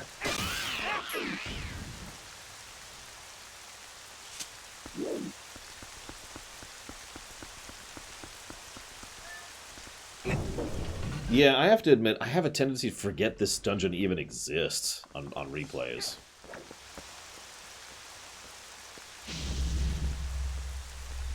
By the way, you can skip almost all of these light barriers. It's not even hard. You literally just keep going and you skip past them.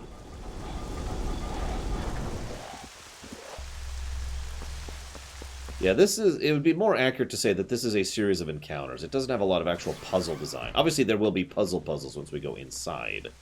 But a lot of this dungeon is pure combat. Now, that doesn't actually bother me, because as I've said many times, combat is definitely one of the higher emphases of this game. So it makes sense that you'd actually have a higher combat emphasis for the last dungeon. Especially given what's coming, because every combat method we've had in the entire game so far will be tested against us when we fight the various forms of the last boss. As I said earlier, we'll be fighting Ganon,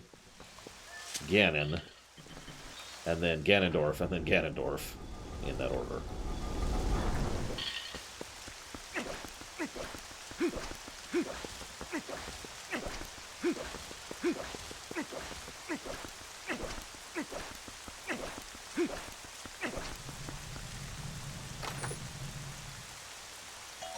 Hey, rupees. I like rupees.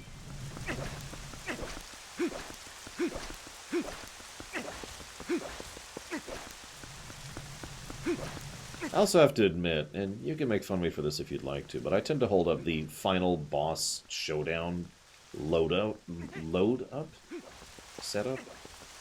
Basically, the finale build-up is, in my opinion, one of the better final bosses in gaming history. You can leave to go to and just go buy stuff, but yeah, I'm not sure why they bothered to put that there.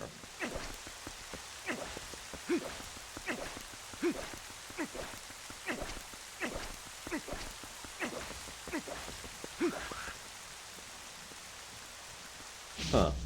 It looks like they fixed the skip the light barrier thing in the HD version. Because you notice how not only did it go to a cutscene, but it forced me to walk towards the center of the light barrier.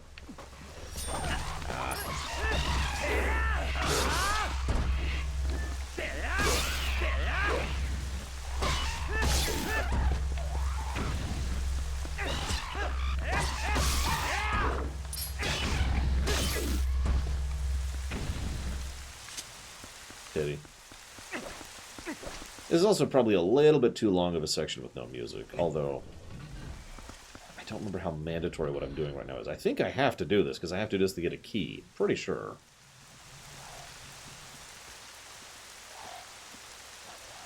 Moblins are...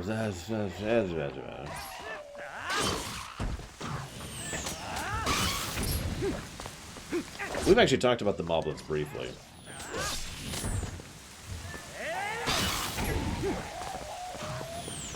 The short answer is that I have the wrong weapon equipped. The long answer is that sometimes the Moblins are just aspects of evil power, aka demons. But then sometimes they have actual personalities and characterizations, so your guess is as good as mine, is really the answer there. If you want, though, what I will do in just a moment here, as soon as we start the music, and don't let me forget, I'll go ahead and read the sections on blins, because there's an entire section on blins in the encyclopedia. Of course there is.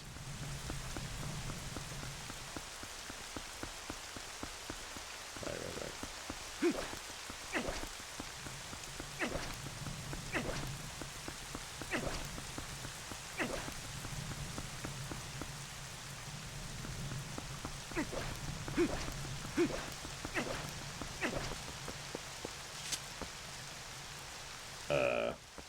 Oh, right. Duh. No?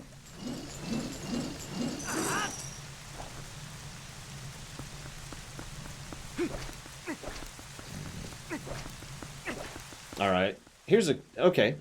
Let's do a hypothetical here. Let's say we were insane and decided to go ahead and run a D&D game based in Legend of Zelda. Which race would you most want to play?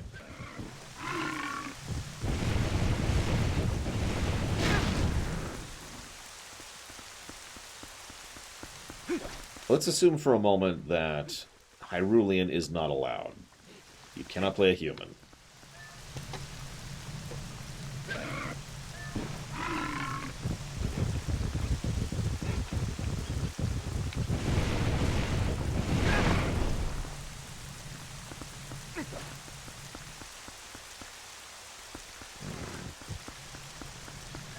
Look, I'm just saying, screw humanity. It's not personal, but humans suck.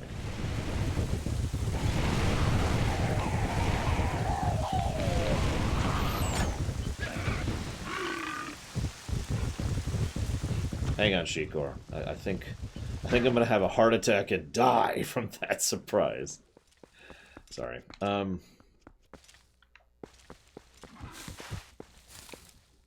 term and a human. Alright, so... Alright, what happens, Malachor, is you spawn into the world and instantly die. Okay, now what do you do?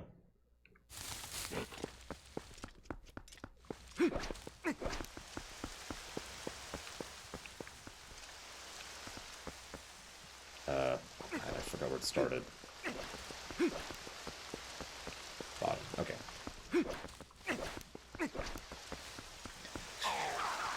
Look, I told you no humans. Actually, in all seriousness, I have had that problem in the past.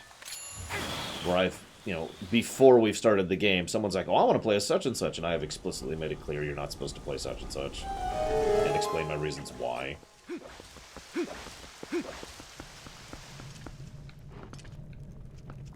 So you're gonna be a Rito, Ponta? Alright, now Malachor. Okay, you die instantly! Congratulations.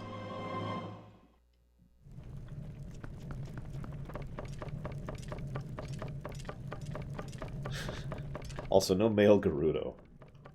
You can play a female Gerudo. Shouldn't it be like a Garuda?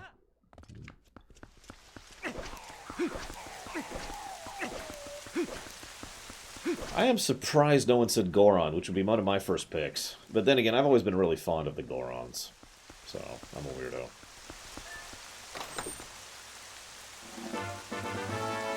Sad Zelda.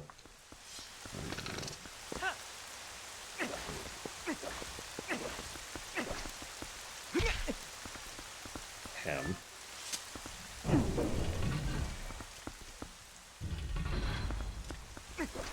Do Gorons get a bonus to movement? I would honestly give them the roll, but like it would be the obvious counterbalancing point. You do not have a lot of steering control. You just kind of go wah, and make it work.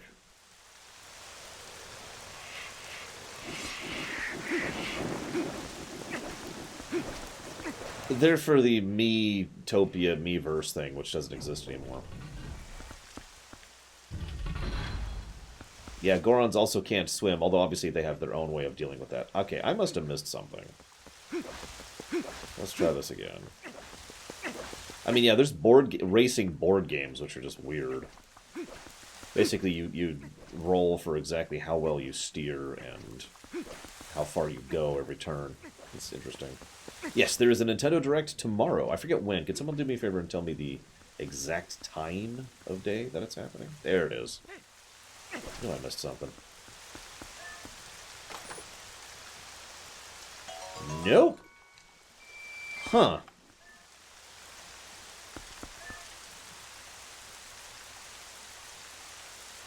There's... Oh, that's late. Oh, wow. Yeah, that's basically when we're going to be cutting off the stream tomorrow. Like, just before it. That'll be interesting, since by all accounts we should be playing Wind Waker, honestly, today at the rate we're going. Although, if I keep getting lost in this section, what am I missing?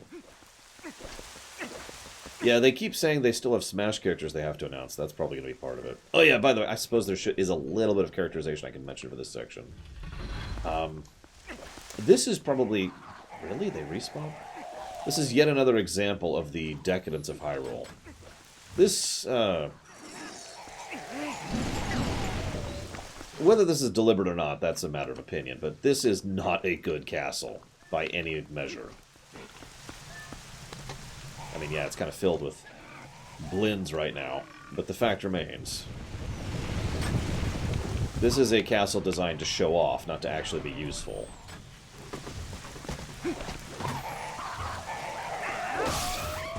Sorry, Boar. Sorry. Didn't mean to wig you out there, Boar. Apologies.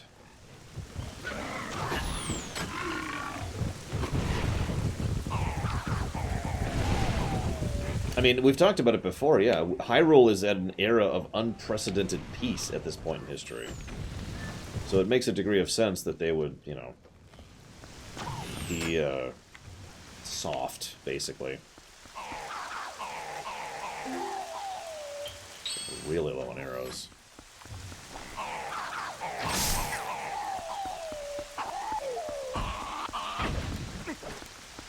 must have missed something obvious, like right here.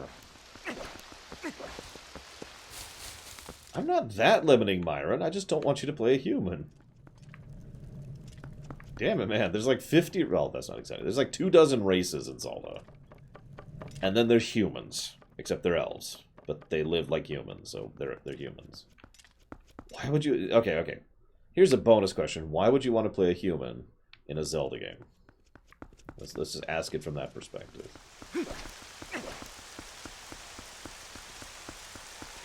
Let's assume they get no character bonuses. Like, nothing.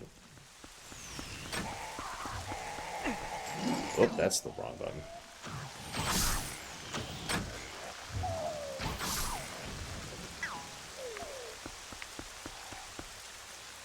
I will stab you, Huanta. I will stab you so hard.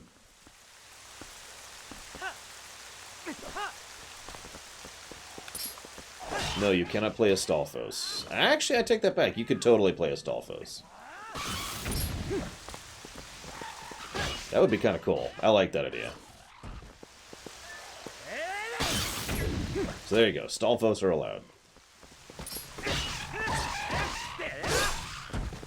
But you cannot, however, play a human who has fallen in love with a moblin.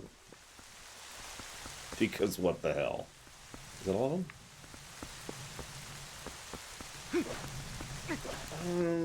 I would probably allow someone to play something like Skull Kid. But Skull Kid's kind of a unique being, so I don't think you could play Skull Kid himself, no. Alright, I'm gonna have to look this up. What the hell am I doing wrong?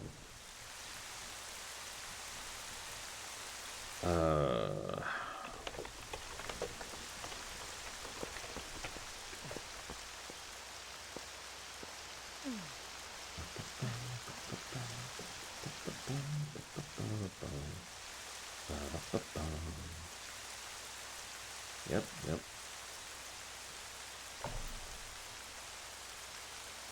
What?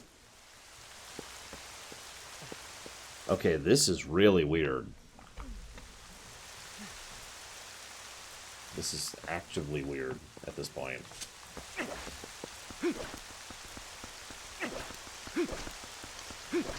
I was just kidding, Black. I was just making a Wind Waker reference. The Ganondorf trilogy ends with Wind Waker, and this game, technically, since in both of them, Ganondorf dies. And in both of them, Ganondorf doesn't come back.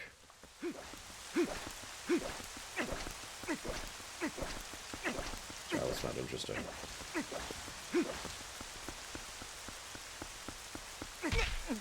Sure, card thrower.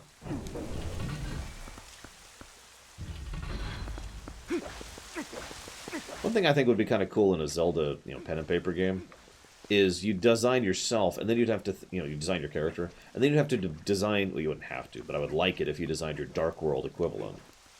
Like, what would you be like if you were cursed in the Dark World?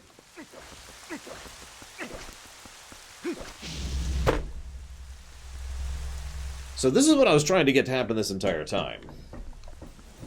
And apparently, I just wasn't walking into the right area. I have come to play. Yes, the same guy.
trying to backflip out, and I instead kind of didn't.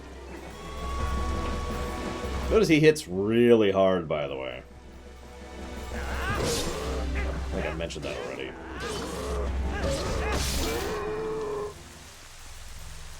I'm pretty sure he's actually the hardest hitting mob in the entire game.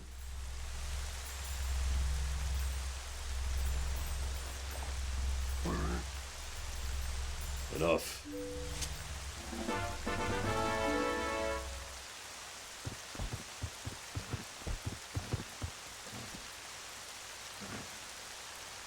I follow the strongest side. That is all I have ever known. Yeah, the rule, Shikor, will be run it by me.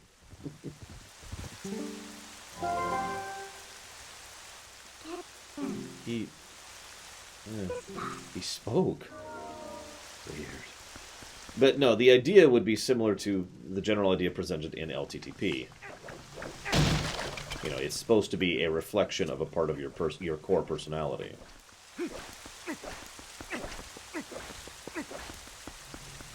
know, the guy who can't make up his mind turns into a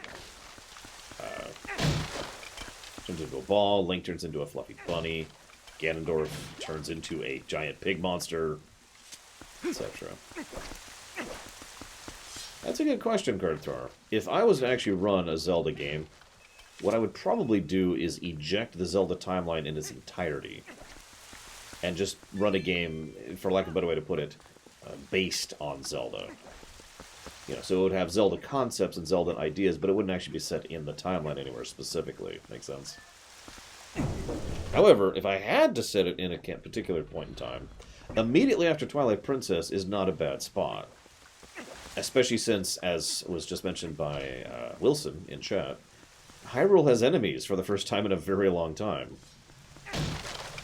They need people, adventurers, in order to stand up and actually help defend the incredibly fledgling and pathetic military that we've referenced several times. In fact, they already have adventurers, the crew that I've referenced a few times, that we'll be seeing in this dungeon even.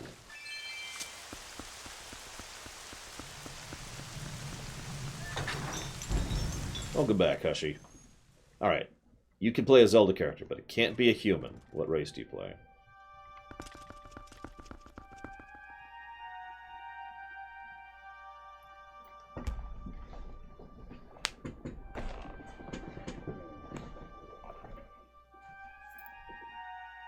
Goron. Thank you! Someone wanted to be a Goron. Not really, Linkensky, but I think there's enough to talk about. We'll probably label this a full lore run.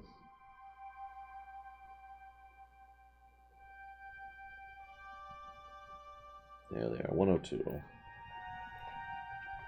Rolling around at the speed of sound. Hope that's the stalls. I need the blins.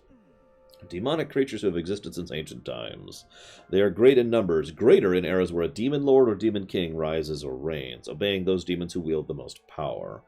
Blins tend to be violent, simple sort, who are quickly aggressive with anything they encounter. There are multiple kinds of blins, mini blins, mob blins, big blins. They travel in groups and follow the orders of the most powerful among them. In eras with powerful demons to lead them, they are much more active, created in especially large numbers by Girahim as foot soldiers by the demon king Ganondorf to take control of Hyrule. Wait, what? Oh, those are separate sentences. The goblins are dispatched to designated areas where they build enclosed fences and watchtowers to keep lookouts, sustaining themselves over rich foods cooked over a variety of fires.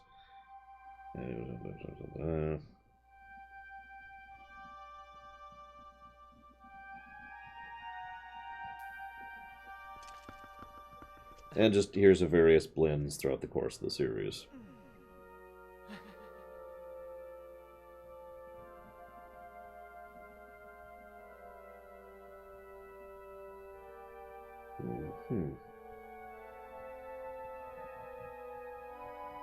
There are blins in parallel worlds known as pig monster or pig warriors in Labriana and Holodrum.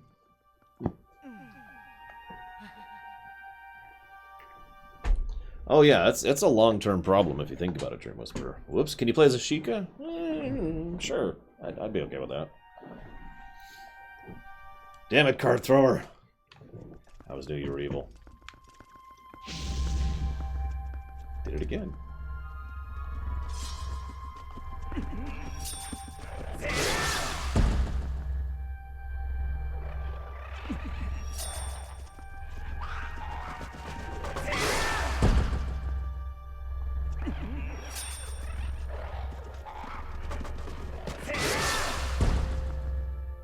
Huh. This doesn't have nearly as much firepower when you don't have the full hearts thing, does it? I gotta literally one-shot those if you're at full hearts. Notice that once again, this is a combat encounter and nothing else.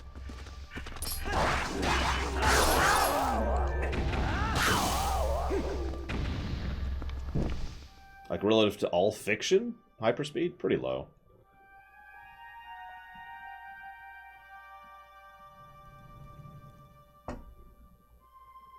Which one, Star Wars? I mean, the answer is yes, but there's not a lot of really... I mean, there wasn't even anything enlightening about the blends in there. So...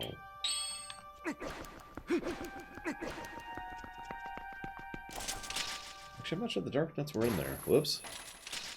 Alright. You remember that whole series where I keep talking about sections where I got stuck for long periods of time? On stupid things? Here's an example of that. I was stuck here for quite a while. Trying to figure out what to do. Because it didn't occur to me I could hookshot to the chandeliers. Alright, what do we got here? Monsters. Let's see. So there's the blends. There's the stalls. They have a whole page. Octos, chews, and that's it. Oh, hang on. There's one paragraph about Lizalfos. I'm not even kidding. Most monsters are animals that have been corrupted.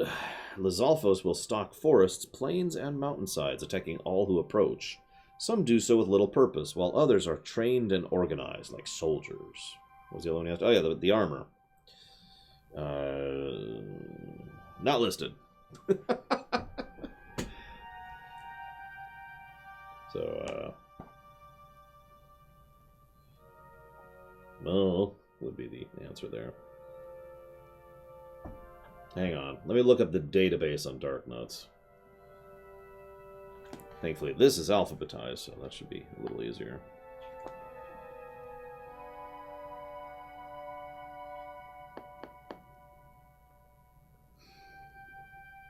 Here we go. Darknuts. Heavily armored knight equipped with a sword and shield. Their attack and defense powers are high, making them difficult to challenge directly. See other entries.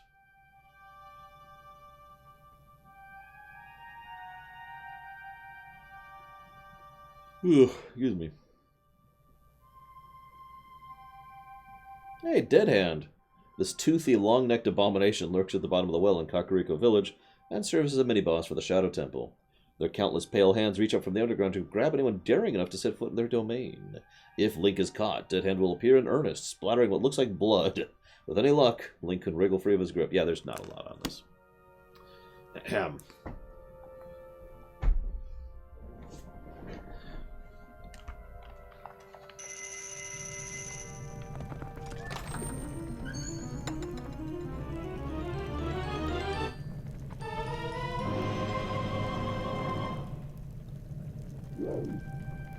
So anyways, Dakota, sorry, I meant to engage you on that. What do you mean by disliking adventuring in setting? I mean, I think you and I are in agreement that sometimes they push the adventuring angle a little bit too hard.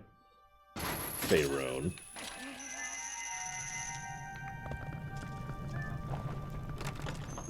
But the idea of what are effectively bounty hunters is an idea that I've always admittedly found appealing. Mostly from the bounty hunting aspect of that. Hey, speaking of Darknuts.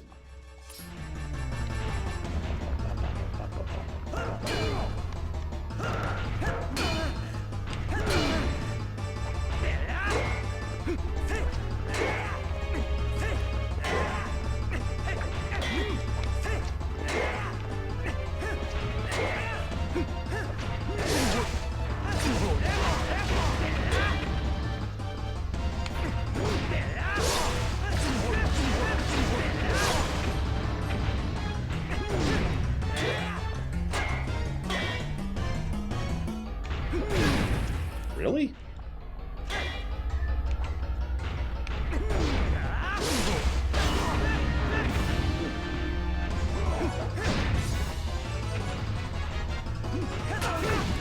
Actually, funnily enough, I was just reading the entry on this very Darknut.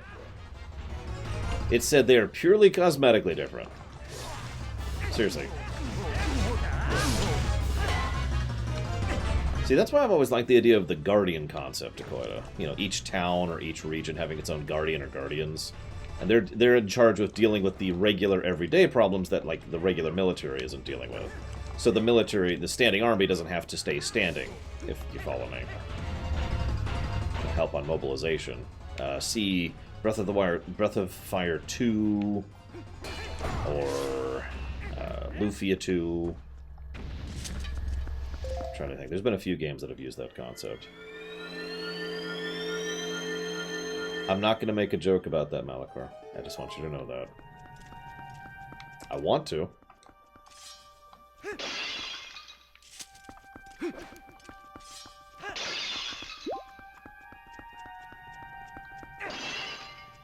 While we're here.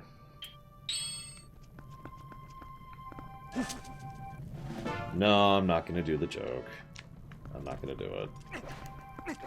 We here at the Lorerunner do not believe in controversial topics. They don't exist.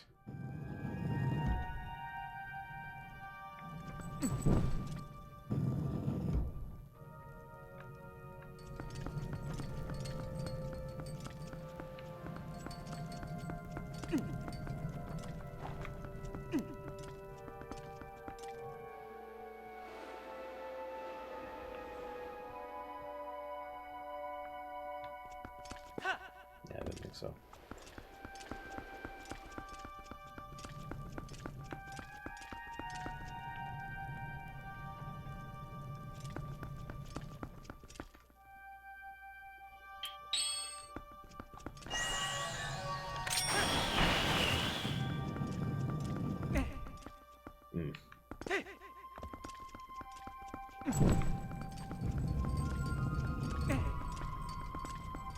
I'm gonna show my ignorance here. Which one, card thrower?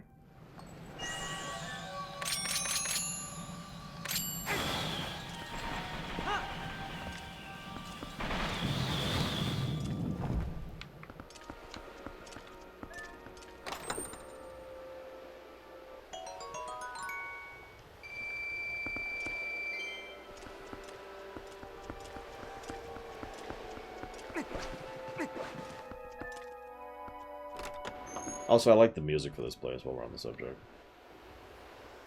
Several of the... It's funny, both Wind Waker and Twilight Princess have really good Hyrule Castle themes, and they're both very creepy.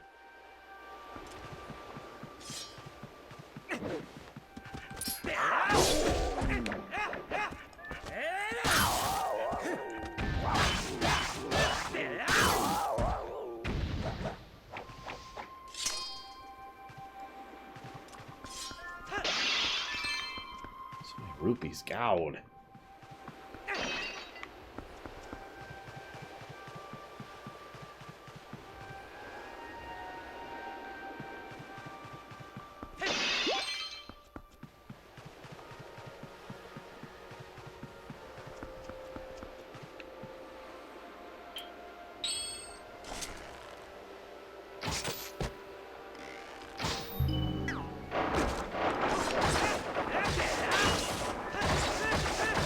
I believe the quote there is, "You have chosen poorly."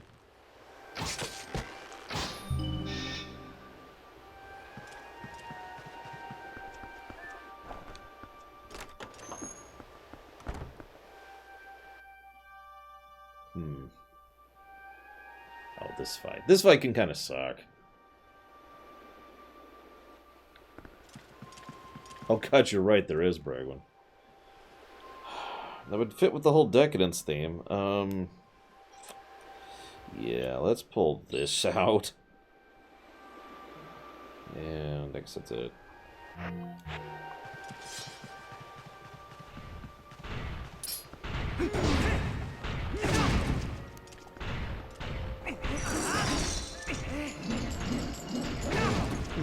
They can block the ball and chain. I didn't know that.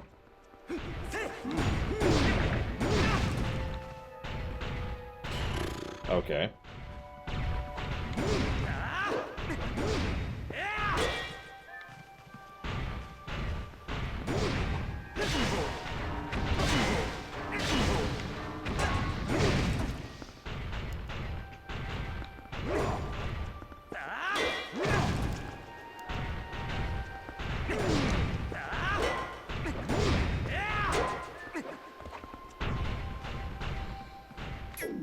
Actually, I already have card Thor, but to answer your question again, I would say the theme of Twilight Princess is trying to fix a very screwed up situation. Seeking the complex answer rather than the simplistic one. Or, to phrase it as I already have, the theme of Twilight Princess is to know when to hold them.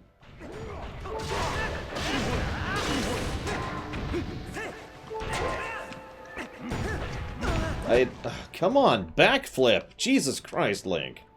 Sorry, just irritable.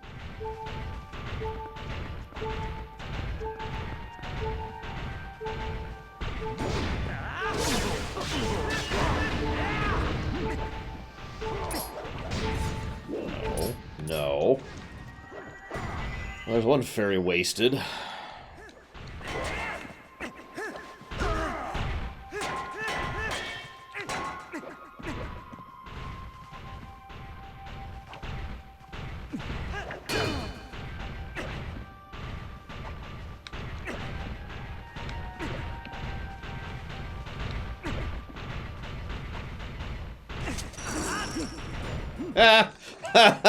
Okay, that's actually funny. I like that.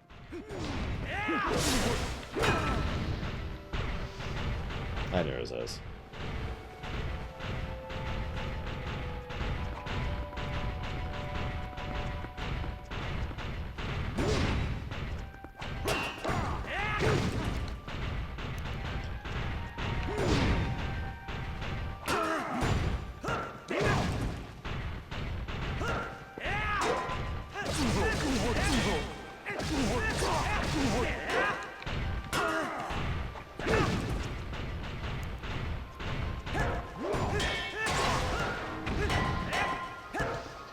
Probably the one and only thing I don't like about the Darknut fights, and this is just a personal thing, is you cannot really berserker them. There's no Begoron strats here. There's no Bomb Chew strats.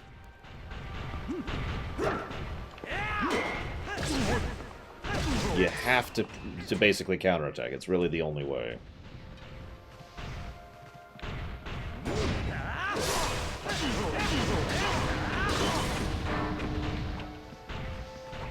Now, once we're down to one, this is going to get a lot easier. So I only have to account for one of their attacks.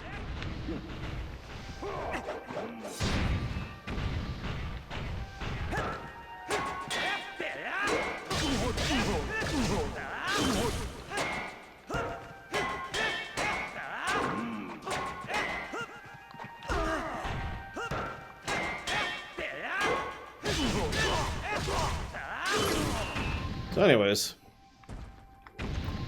that's an interesting question, Poogity. Because the Zelda series has an interesting habit of sometimes giving you extra swords and then sometimes not, depending on the game. I mean, as we were just mentioning earlier, Majora's Mask has, what, 3 swords? 4? Ocarina has 3. Zelda 1 has 3. Wind Waker has 2, I think. Technically 3.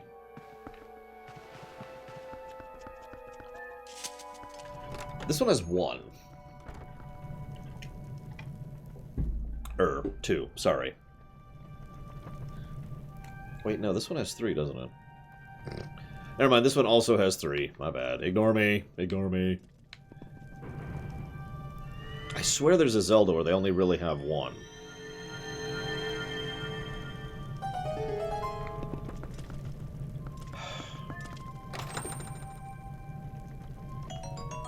So there's the Ordon sword. In fact, actually, I think I still have all of these. No, I don't. Well, there's the wooden sword, the Ordon sword, and the Master Sword.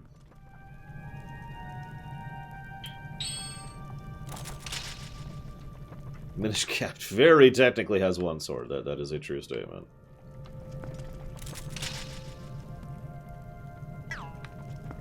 For that, oh, Skyward. I was thinking of Skyward. Skyward has 1 sword. Excuse me.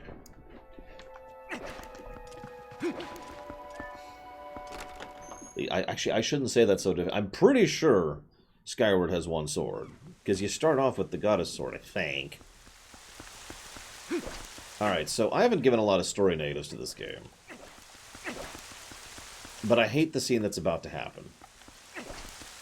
So I posit to you the question, does this deserve a story negative?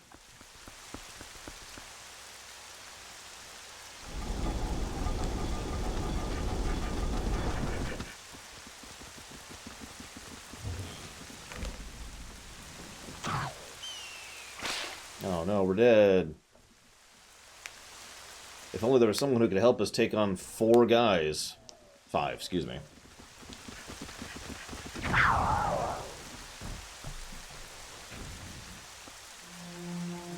I get what they were going for with this, but it really feels like Link just stands there like an idiot so that they can have a moment to feel like they contributed. Which is a shame, because I want more of that bomb cannon. Can we have more of that in the game?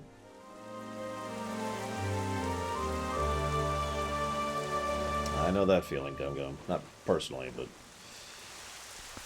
like, really?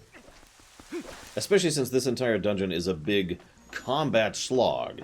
The idea that we were about to be defeated by 3 Lizalfos and 2 snipers is pathetic. We have literally fought encounters harder than that just to get here. I don't think that deserves a negative, though. If anything, the negative would be misusing the crew.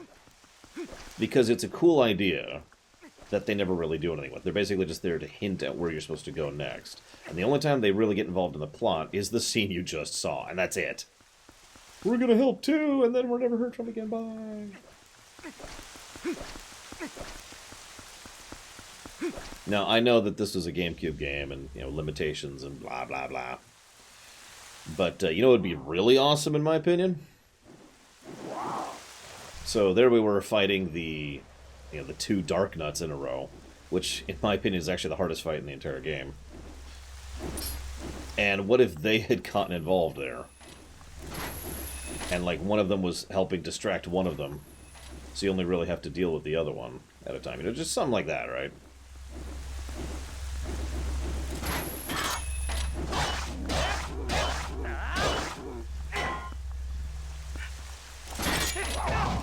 Whoops. I need to hit this button.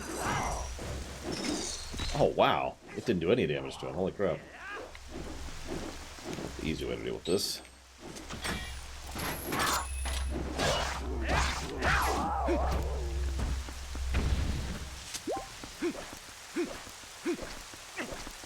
But yeah, no, that is basically an example of cutscene incompetence.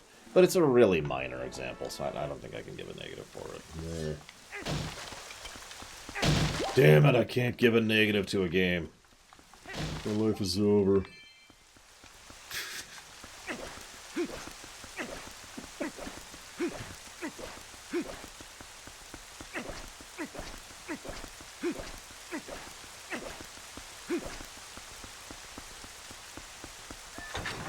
Although, did we ever give that story negative? We did, yeah. It's not on the display for some reason, but there is actually a story negative. We did actually give a story negative. However, I think we're not going to give the crew a story positive. I don't think they deserve that, so we're going to get rid of that penciled-in thing. So this puzzle's amusing. So, of course, first we have the ghost things. Now, this is actually well designed because of the fact that there's the ghost things, and we already know how to deal with those, the game kind of tells you that you need to go into this mode to see them. This then gives away the puzzle. These are the ghosts of the guards of Hyrule who died during Zant's attack. Or were killed by Ganondorf. They show us the correct way through. Neat little trick.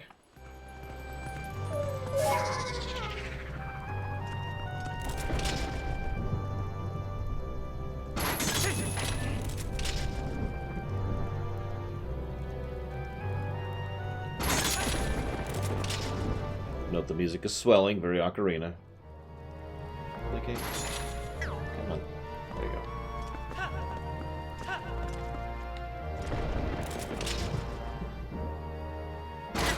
Really?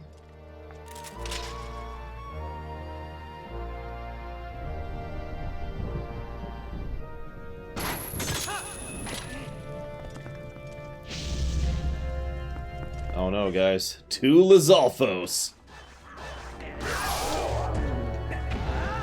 And they're dead.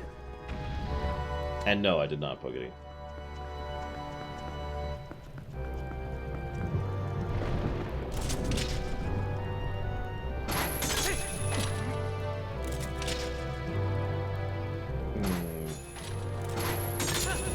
It's interesting you say that, Hyperspeed, because the one and only time we know that Ganondorf took Link seriously, Ganondorf beat him.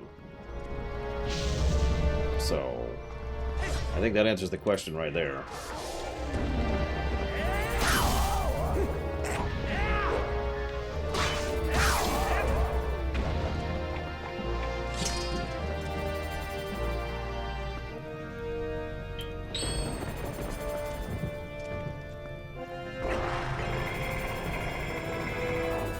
Whoops, that's the wrong button. It's like the 3rd time I've done that, too. Alright, how far down are you putting me? Okay, that's not too bad.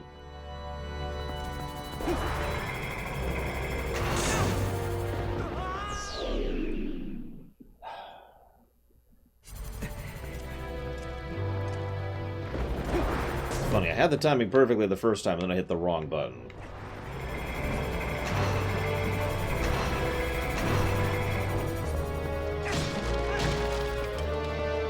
Notice the music is just roaring at this point.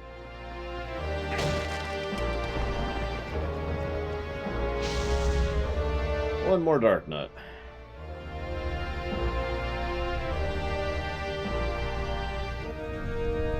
Ignore the camera, he's not special. I mean, he's probably gonna kick my ass, but he's not special. I like those armor jiggles. You hit him, boing, boing.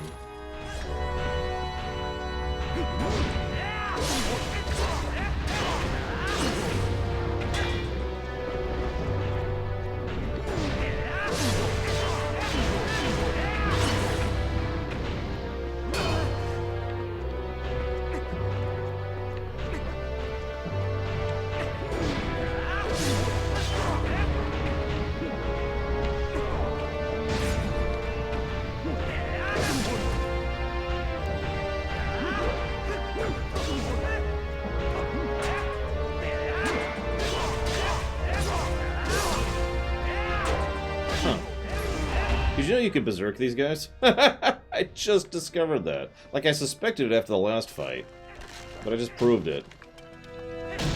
They stagger if you hit them with a jumping attack, which breaks their block.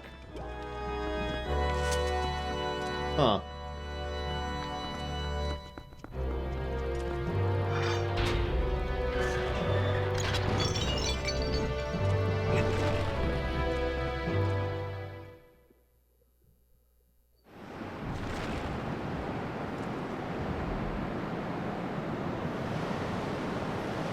Before we get into the boss itself, I want to talk about the concept of the reverse one-winged angel. Now, the idea of the one-winged angel is actually the idea that a entity or villain or creature or whatever has reached a point where all they care about is killing you. Like, basically, by the mere act of going one-winged angel, they have lost. They are pouring all of their power and all of their agency into one final form, which mutates them or distorts them or whatever, just so they can kill you. So a properly done one-winged angel form is actually death for the main character, for the villain as well. Now, they may destroy the world, or they may kill you, but they're doomed. They have failed. You with me? The reverse one-winged angel is kind of a different thing, and I should probably come up with a different term for it someday. The idea is that you're like, oh, here is my huge, gigantic, final battle form. But then you end up fighting something, and you have to take them seriously. And so, rather than being this huge, gigantic death form, you focus yourself down until you're just a guy, and that's when you're at your most deadly.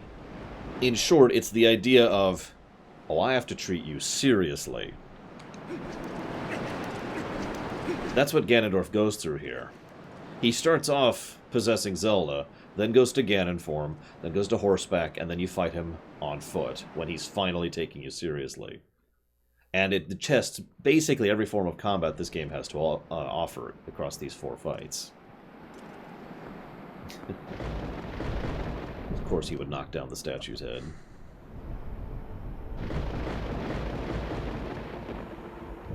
I mean, wouldn't you?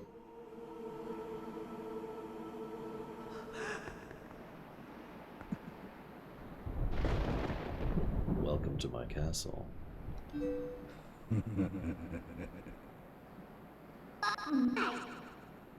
Funnily enough, this is the first time both of these characters have met Ganondorf. But imagine what's going through Ganondorf's mind when he sees Link. And hey, he kept the sword. I mean, why not, right? It hurt him.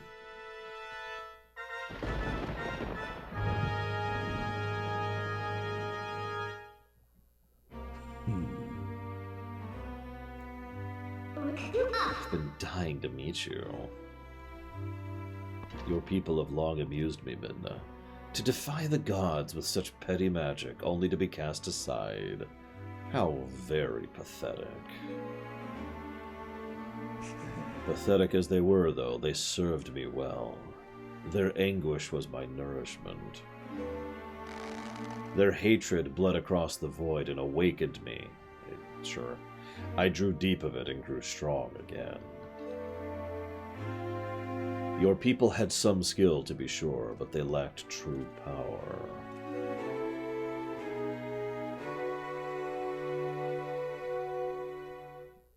The kind of absolute power those chosen by the gods wield.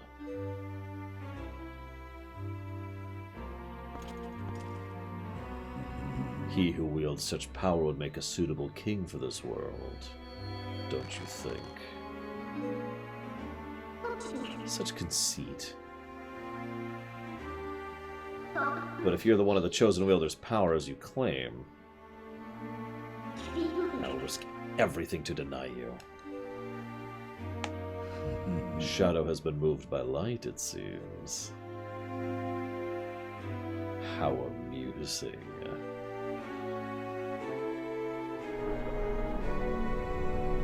Very well. Deny me, then. Yes, try to deny me and your little friend.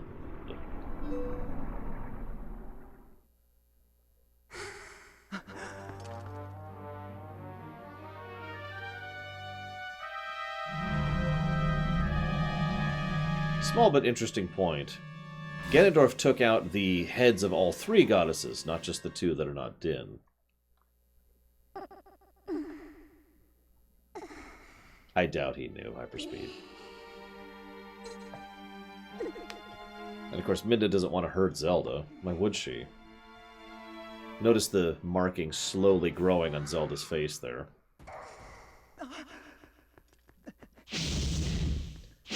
So, first round without Midna.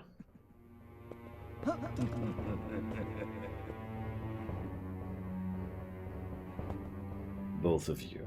Faithless fools who would dare to take up arms against the King of Light and Shadow. So you choose, and so you shall feel my wrath. So this can be very random. This is yet another very random boss fight, and it sucks for speedrunners because it's so late in the game. There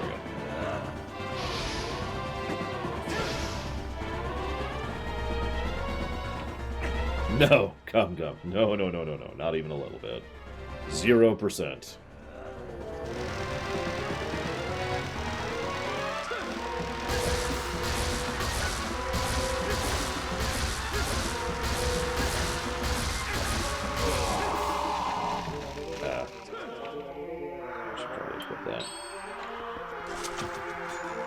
I just wanted to show this off. He dodges. Nope, not good luck. You know, I don't actually remember Shikor. And I don't have an empty bottle to test it with. Oh, good luck. Whoops, that's the wrong button!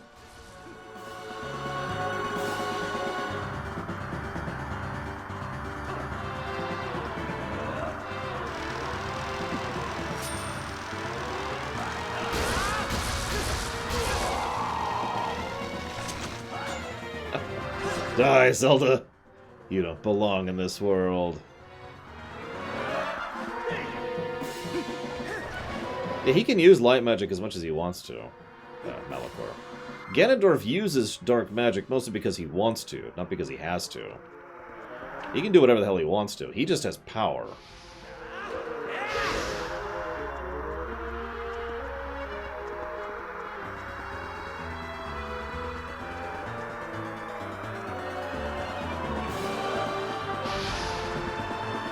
So this is so far actually pretty bad luck. If I'm not mistaken, the bare minimum of cycles this can take is 7, and I'm pretty sure we already passed that. Granted, I screwed up once.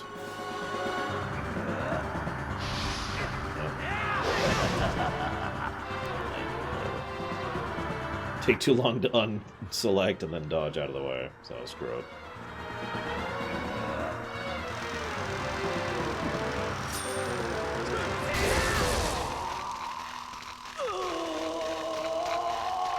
I mean, Ganondorf's whole thing is power.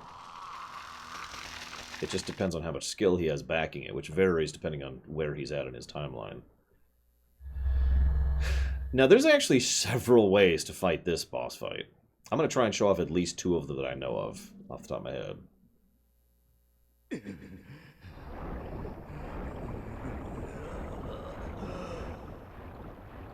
Hi.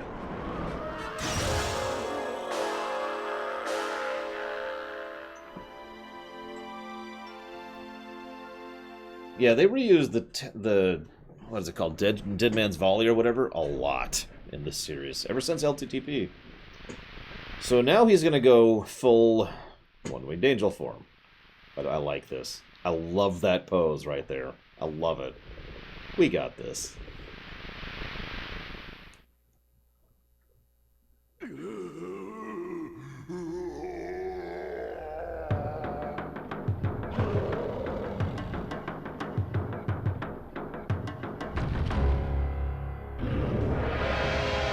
Ganon.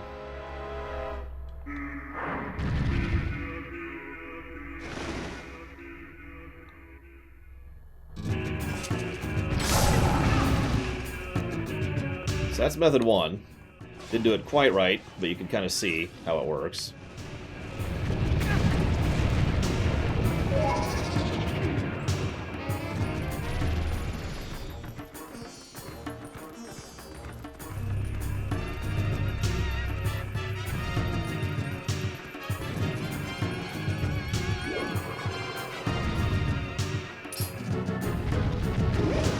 This is probably the most intended method of doing this. You remember this minigame, right?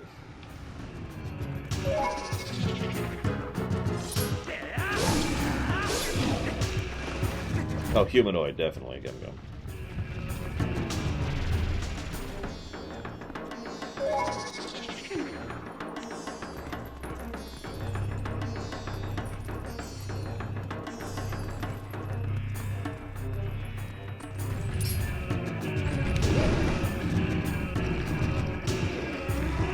Yeah, notice he's still basically not really taking us seriously.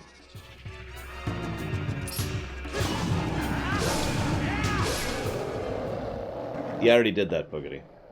I did that the first time, to show it off.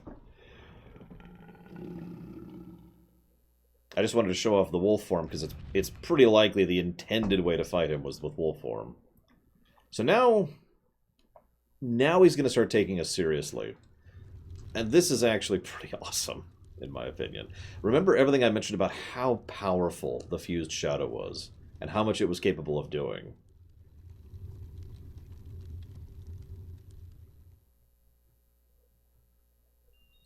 Not that I'm aware of, Myron.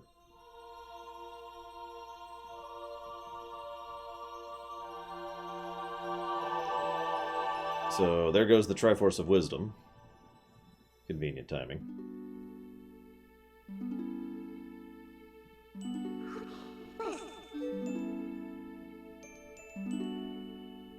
Say nothing, Midna.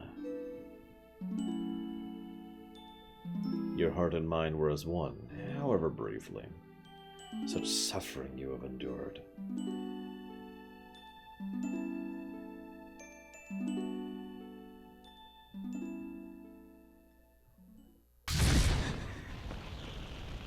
So, first he was playing with us.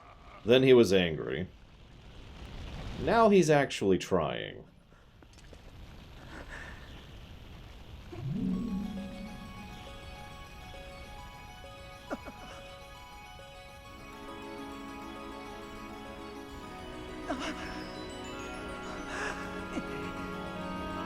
I don't get why Link tries to stop her here. Never got that.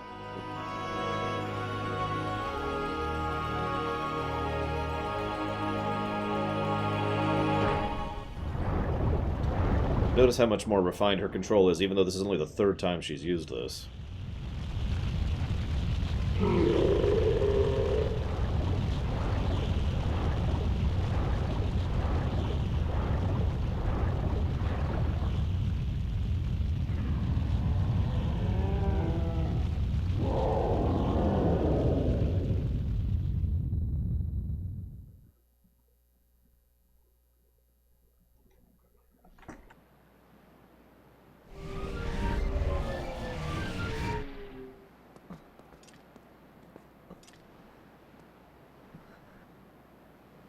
Notice how she's able to teleport without an anchor, by the way.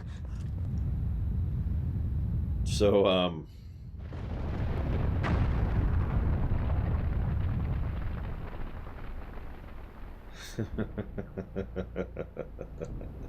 You remember that fused shadow? Ancient power, super terrifying, super deadly. Yeah, no. Triforce of power.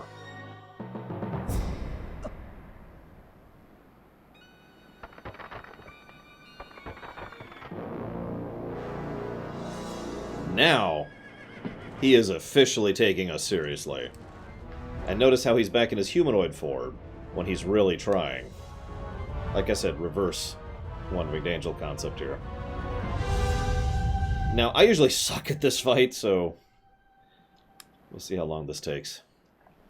Wielders of the great power that shines far and wide on our lands and our world. In our hour of need, grant me the light to banish evil.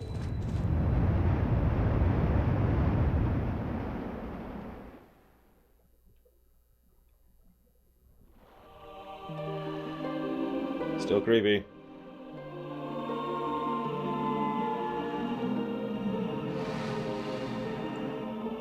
But we had to get light arrows somehow.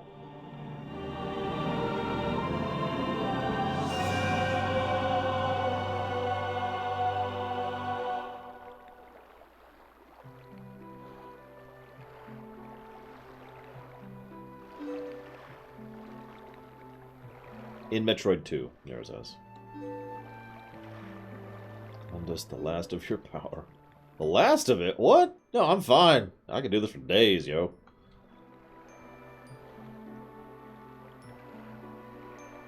I have to admit, I am truly fascinated by what happens in after Twilight Princess. There's a lot of dangling threads, and a huge amount of space for, you know, a now what kind of a story.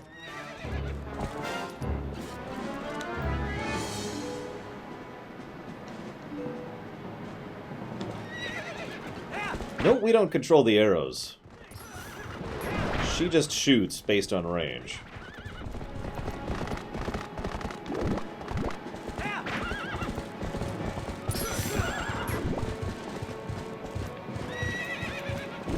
Oh, I know, Tara.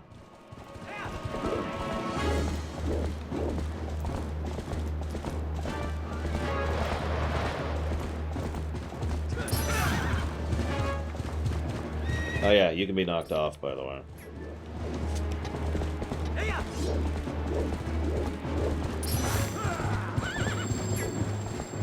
Come on.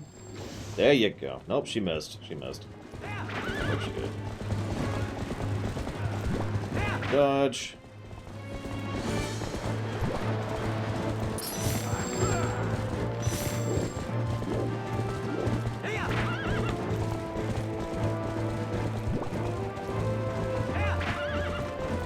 Yeah, she's a much better shot in Wind Waker, which is funny how much this kind of mirrors that, doesn't it? Ah, damn. Just going fast enough.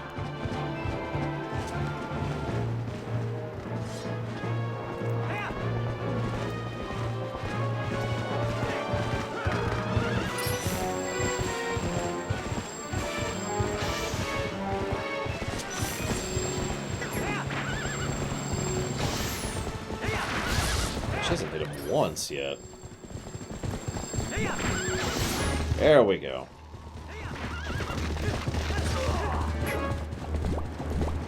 I only hit him once. I told you I was going to suck at this. I told you in advance.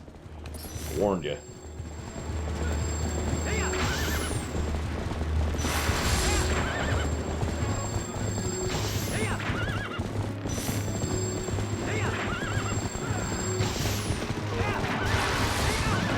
God damn it. I'm not actually a big fan of this fight, if it's not obvious.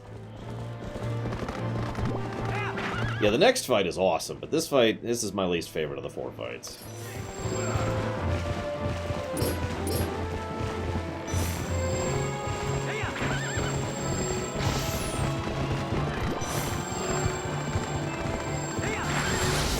I gotta be honest, I probably wouldn't use the Triforce that much in a Zelda PnP game, Myron. Oh, thank you for reminding me. I almost forgot about that. Where is it? Where is it? Where is it? There it is.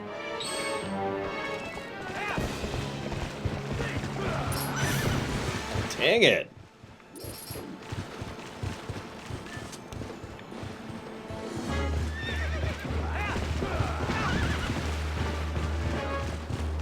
Oh yeah, it's a good lore fight. It's just it kind of sucks,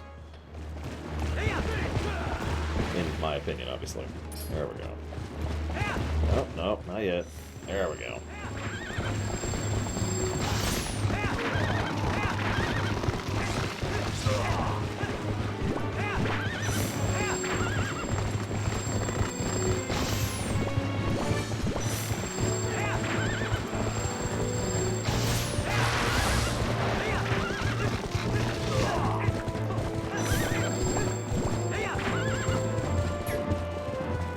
Okay. It's pretty big.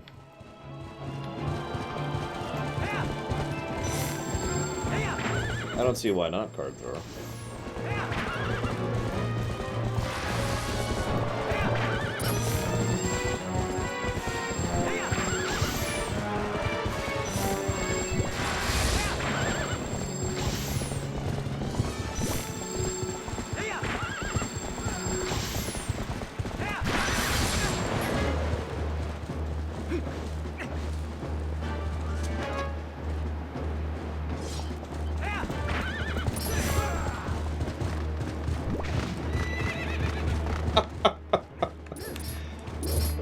Come on.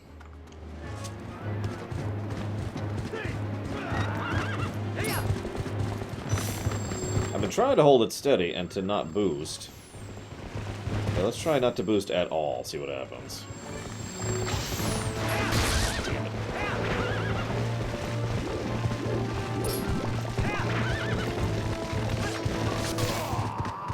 And we're done.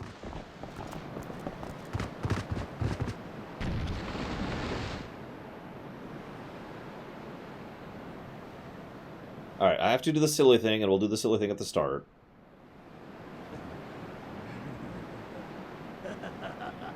But it's worth noting, he's still not really injured. I want you to keep that in mind, because it's going to come up in a minute.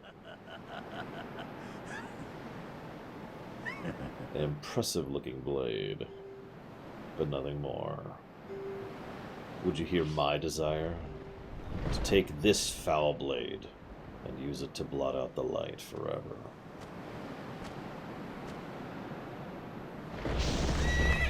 No, card drawer. Even though Ganondorf is a warlock, he was a warlock before.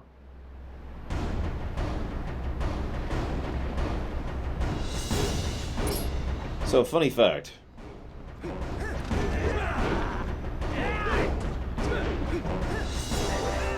Come on, game.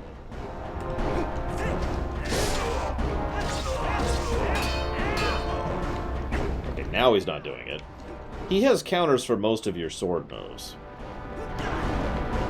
Is what I'm trying to show off. All those moves, all those neat tricks you've been getting the whole game, he has a counter for basically all of them. I'm actually astonished he hasn't done his turnaround counter yet, because he can. But I have a fishing pole! Fishing pole!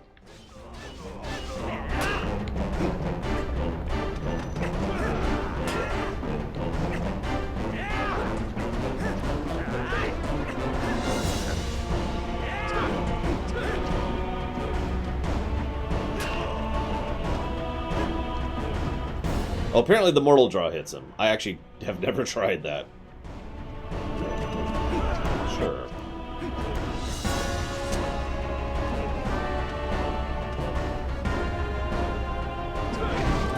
Ooh, that's some tight timing. I see it, though.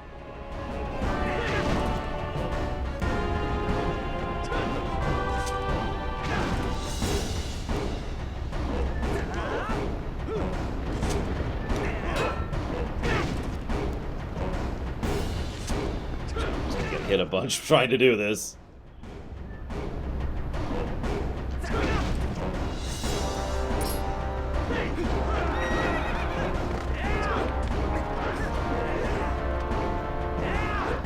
Yeah, I'm gonna give up on that one.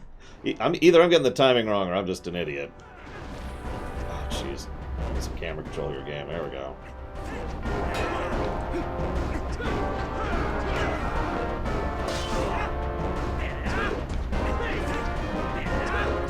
What I like most about this is the closest the series ever come to actually having a sword duel in the franchise. I guess I could. Sure, why not? Hang on.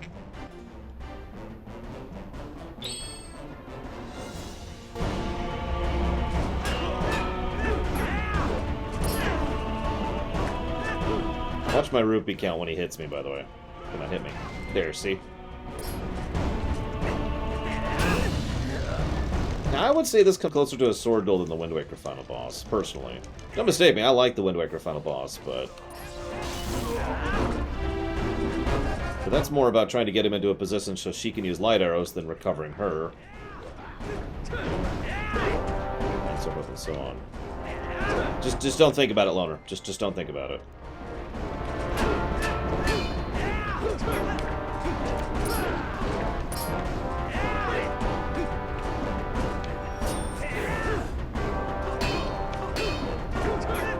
Skyward Sword what?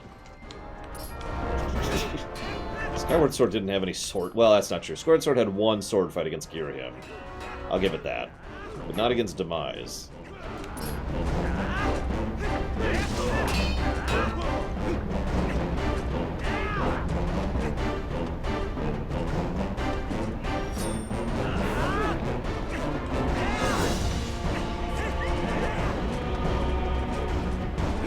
It's actually pretty hard to use, but yes, Beragwin, as I could demonstrate there.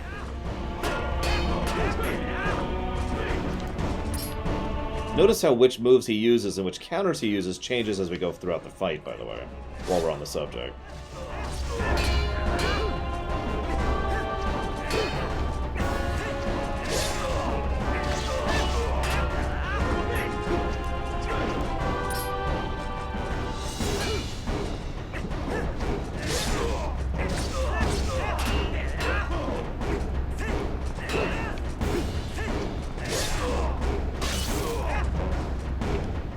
Oh, not there yet. Not there yet.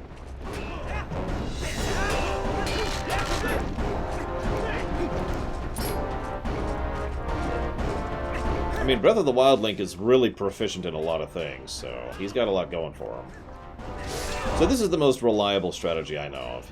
He can counter the go-behind stab, but as you'll notice, he's often not. The problem is, the range on it's actually pretty terrible. As I'm demonstrating here. And I mean, I've been having troubles with the analog this entire playthrough.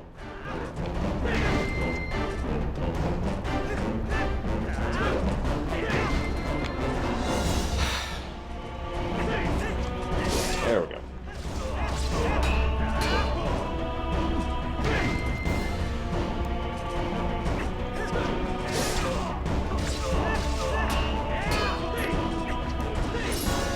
And we may actually run out of rupees at this rate.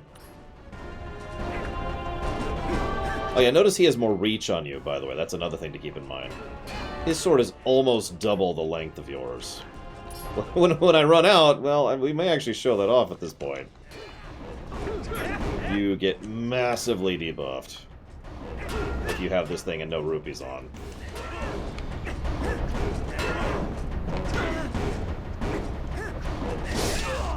Yeah, he basically has the Bigoron sword.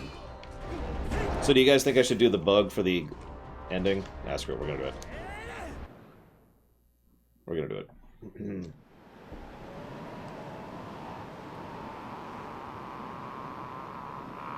Now, you notice I mentioned you have to get that striked. If you don't, you soft lock here.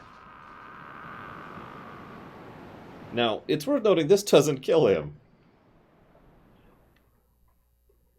Or, slightly more accurately, it does, but the implication, according to something, I don't remember what, is that he can recover. Thanks to the Triforce, he can recover from wounds. So the idea here is, even despite all this, he's basically dead, but he was going to recover from it. But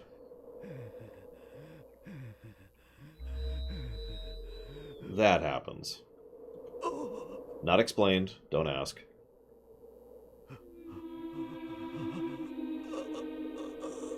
Without the Triforce of Power to help him recover, he is mortally wounded.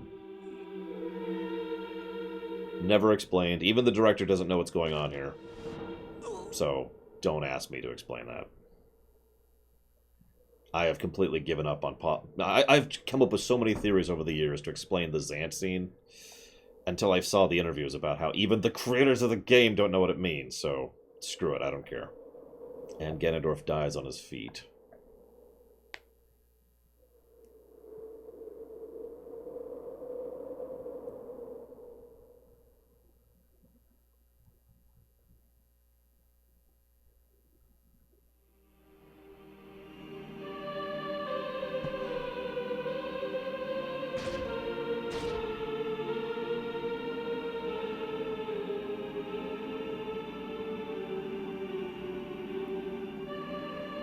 See, the problem is, I basically refuse to theorize on something where the creator themselves have said, yeah, I have no idea what's going on here.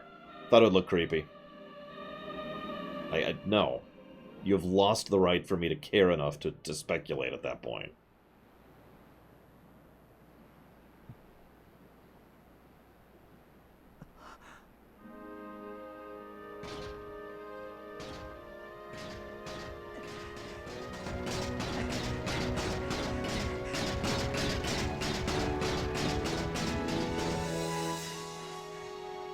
That would be hysterical, Sheepclaw.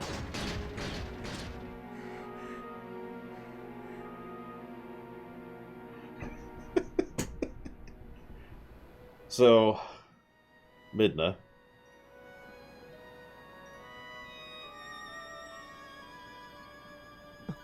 If you notice, she also has distorted features. It's just far more beatific than most of the Twilight we saw.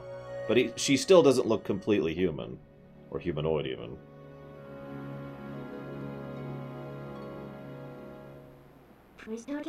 What? Say something. Haha. Am I so beautiful you've no words left? Inside joke.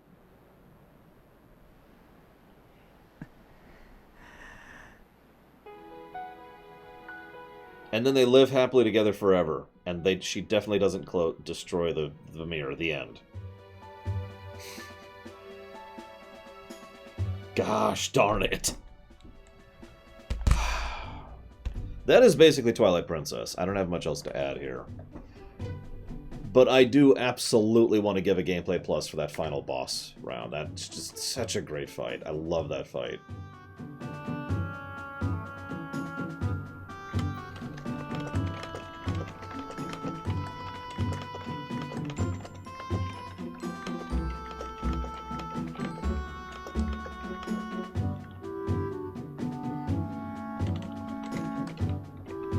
Like, there's a reason that's one of my favorite final boss fights in gaming history. Love that fight.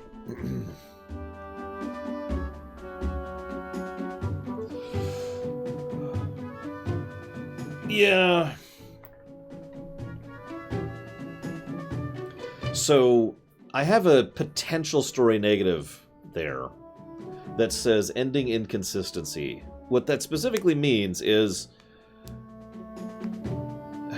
well, all of a sudden, Zant shows up, and then does this, and then Ganondorf dies, even though Zant is dead.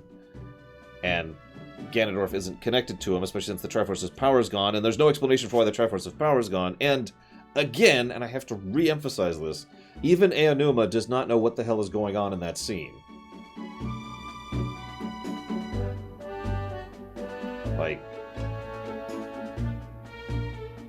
it's something that I'm sorry, this is just a pet peeve of mine, but when the creators themselves don't know why they've put something into a work, that kind of irritates me. Especially given how long I've spent speculating on that. Can I give speculations regarding the scene? No, I cannot, Clavium, because as I just said, they have lost enough respect from me for putting in something that they themselves cannot explain that I don't care enough to bother speculating anymore. Good night, Adam. Creepy, Gum Gum. They put it in because they thought it'd be creepy. I agree, Puggity. I do like how they show off all the NPCs and what's going on in Hyrule now that everything's fixed. This is cool.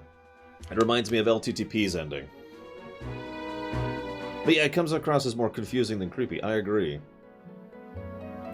In addition to the fact that the Triforce of Power just goes away for no reason, which is also not explained. So yeah, I'm going to go ahead and codify that negative.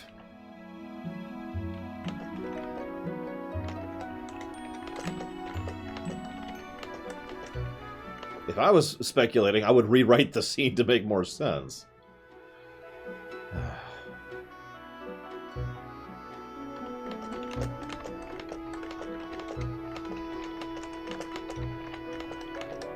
See you around, Fuzzy Duck. Have a good one. Yeah, it looks like we are going to start Wind Waker after the break today. Aww. Aww.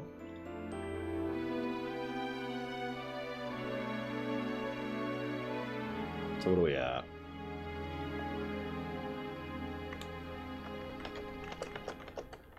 I'm going to give one last story positive. It's basically for the finale and the final boss fight. Because I think that's a story axis as well as a gameplay axis. I'm looking at my notes here. Looks like we actually had a gameplay negative that I forgot to add to the UI. This is from, like, yesterday.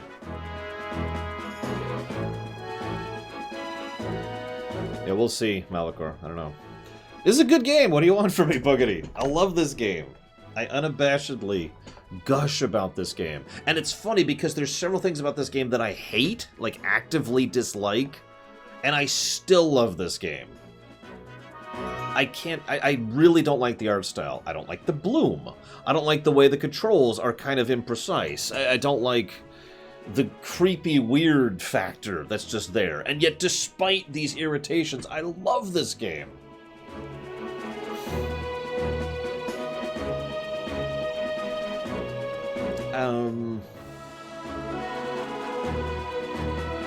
Oh, art. Absolutely, Hourglass. I mean, you're right, Shikor. You're absolutely right. We criticize because we care, not because we don't. That's how that works, or at least how it's supposed to work.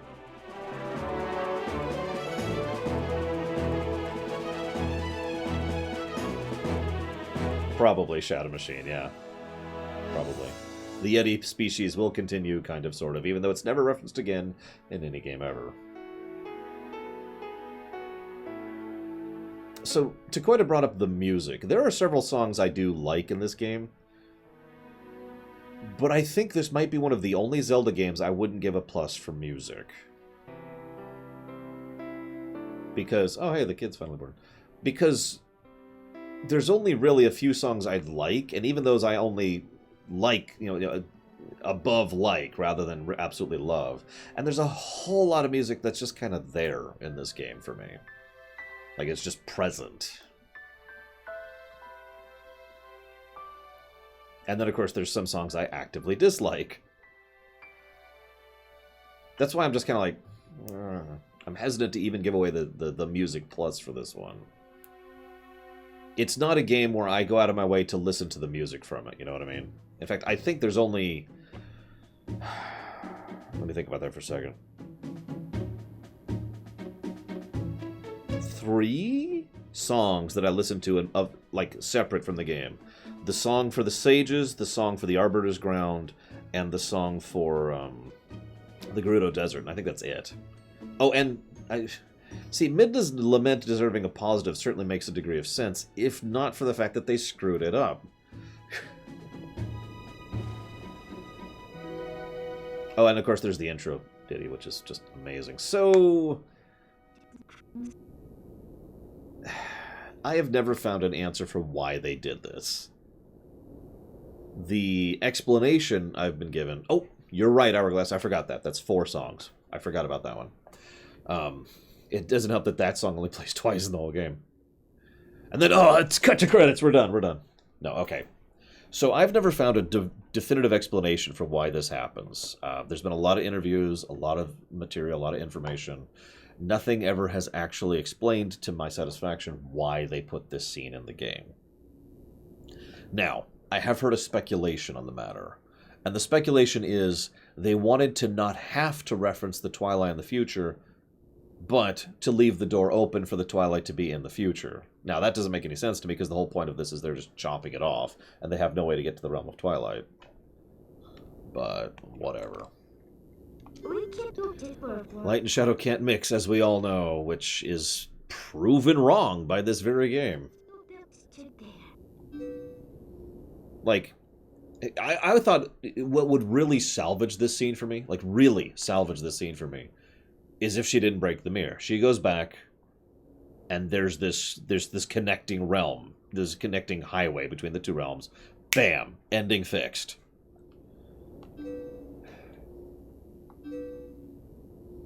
Or Link going with Midna. I'd also be cool with that, as I mentioned earlier. I now know the reason the goddesses left the Mirror of Twilight in this world. It was their design that we should meet. That's what I believe. Your words are kind, and your heart is true. But I'm still going to do something that just drives me batty. If all in Hyrule are like you, which they're not, obviously, maybe you'll do alright. I hate her hairpiece. Little skeleton thing.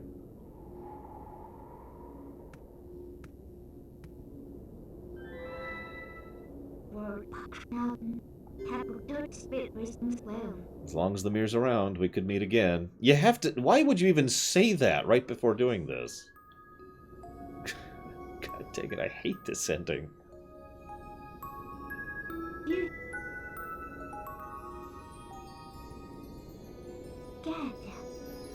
I do like how her final words are, "See you later," just like she's been saying the whole game.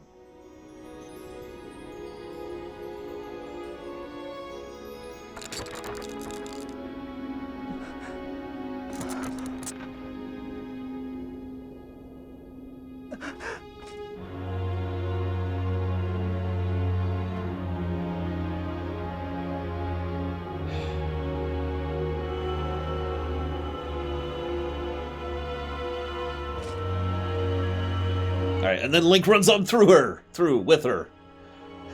The end.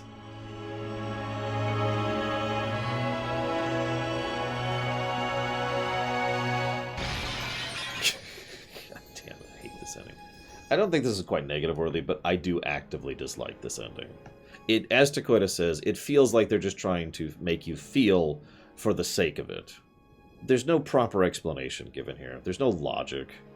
They, in fact, preface the scene with them talking about how now they know that shadow and light mix, and now we can work towards a better future. Nope, just kidding, we're cutting it off. It's actually contrary to the theme of the whole game. And to what they just said in the very scene. You know what, I'm going to do it. I'm going to give it a story negative. I'm going to do it. It's not just the fact that I dislike it. As I was just talking about, I realized it's literally contrary to the themes of the game. It is literally the antithesis of the dominant theme of the game. Whatever explanation we come up with for it, because they didn't, and whatever reasoning we decide for it, and however we want to justify it, because they didn't, it still has that same core problem.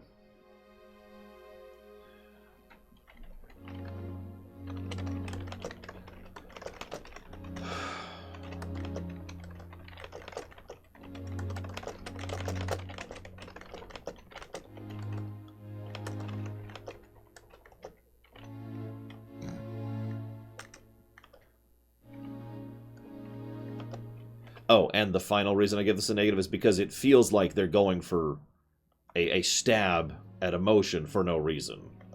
Like, it's just, and then feels, like it's like someone just held up a frickin' sign that says, feel sad now. It feels cheap.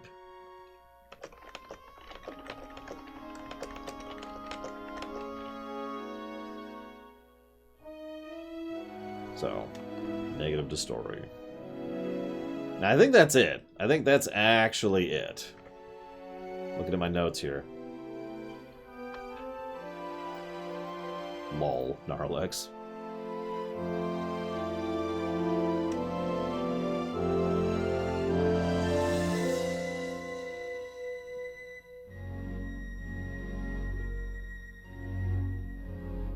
Yeah, if you wanted the hits and the feels thing, just have Ganondorf kill her. She has a brave sacrifice and saves the realm. There you go. Bam. I mean, Lord knows I enjoy a good tragic story as much as anybody, but really? So 1, 2, 3. Looks like this is day 4 of playing this. No cheats. Don't need them. Ah, poor Fee. And then Link goes back to his normal ranch life because... I don't know why. Because he needs to be with his one true love, Ilia.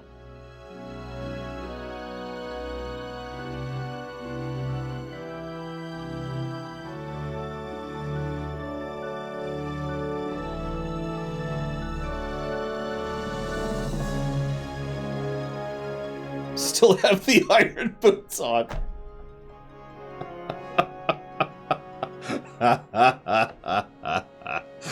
I didn't know it kept through that cutscene. Epona's like, what are you doing? Take those things off, you bastard. My God. They keep slamming into my sides. Do you have any idea how sore I am? Oh, Iwata. Now that gets feels right there. Yeah, Link has long since run out of rupees. Iwata was a treat.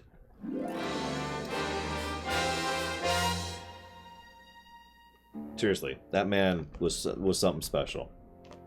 The world is lesser for his absence.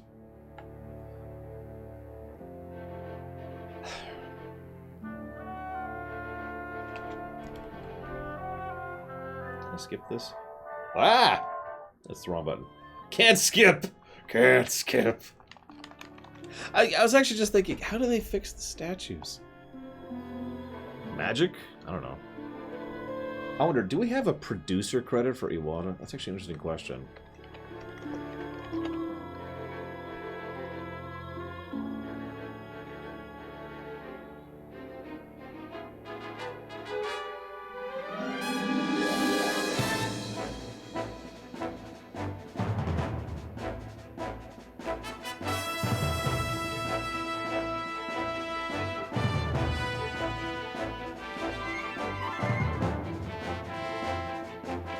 Forgot about that. Iwata actually pulled Nintendo out of the black.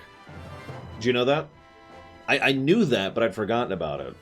Nintendo had a few bad years in a row, and Iwata managed to turn that around and pull them back into the green.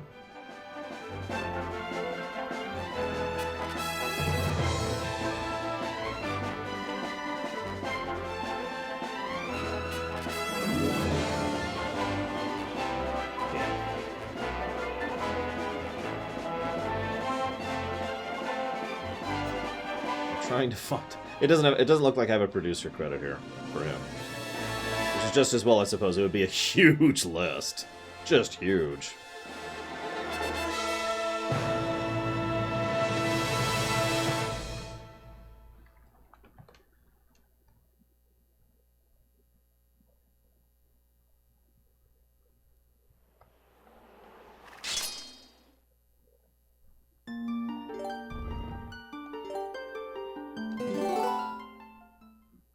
Don't worry, I just want to show off one last thing very quickly.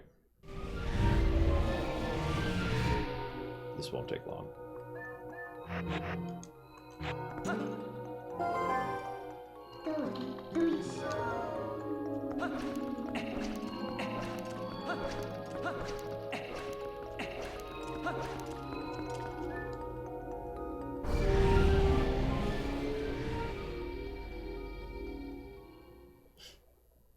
I mean, yeah, Nintendo's been around for a long time as a company. Even its current form has been around for longer than I've been alive. Just saying something. Because I'm an old man. Alright, so last thing. We're going to end the Lorerun on this here. Or this Lorerun, I mean. Let's do this.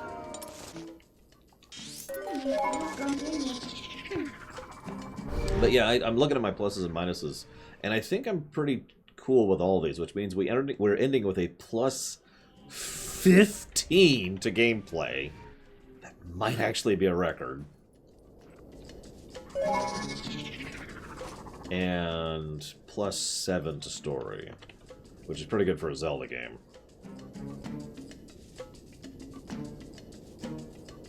Hang on, where's my own website? Let me pull up my own website. I'll look this up here. Let me see if we've ever... I think we've surpassed... Yeah, Ocarina was plus 12.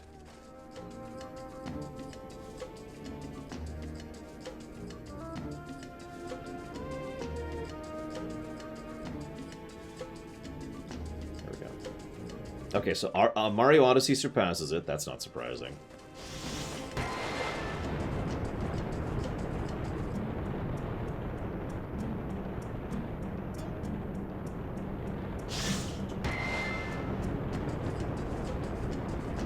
That's it so far. I'm still going down the list. Give me a second.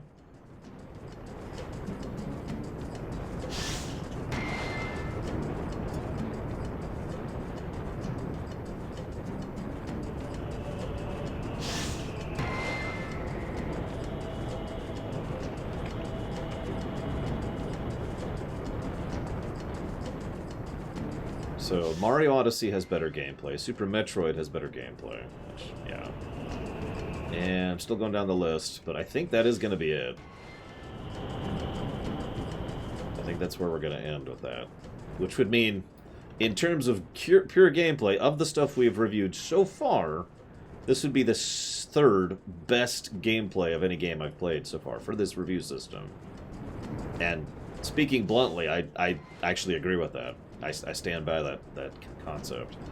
The only one that comes close is actually Paper Mario 2 with a plus 14 to gameplay. So that would put it at Mario Odyssey and Super Metroid tied for first, then Twilight Princess, then Paper Mario 2, just on gameplay. And honestly, yeah, that sounds about right to me. This is taking longer than I thought it would. Nintendo lives and breathes gameplay. Of course, Nintendo games are good games. I mean, honestly, for all of the many, many, many flaws that Nintendo has, core gameplay is rarely on that list. And yeah, Witcher 3 holds the title for story and probably will forever. At this point, I honestly can't think of another game that will surpass Witcher 3 on the story axis. Of course, Cashel, naturally, Odyssey would be at the very top of the list. Naturally.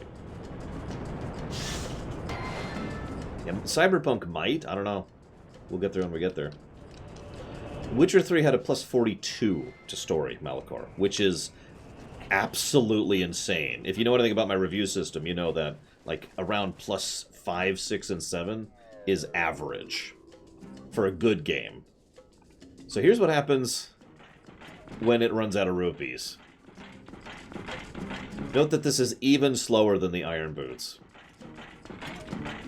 Look at that.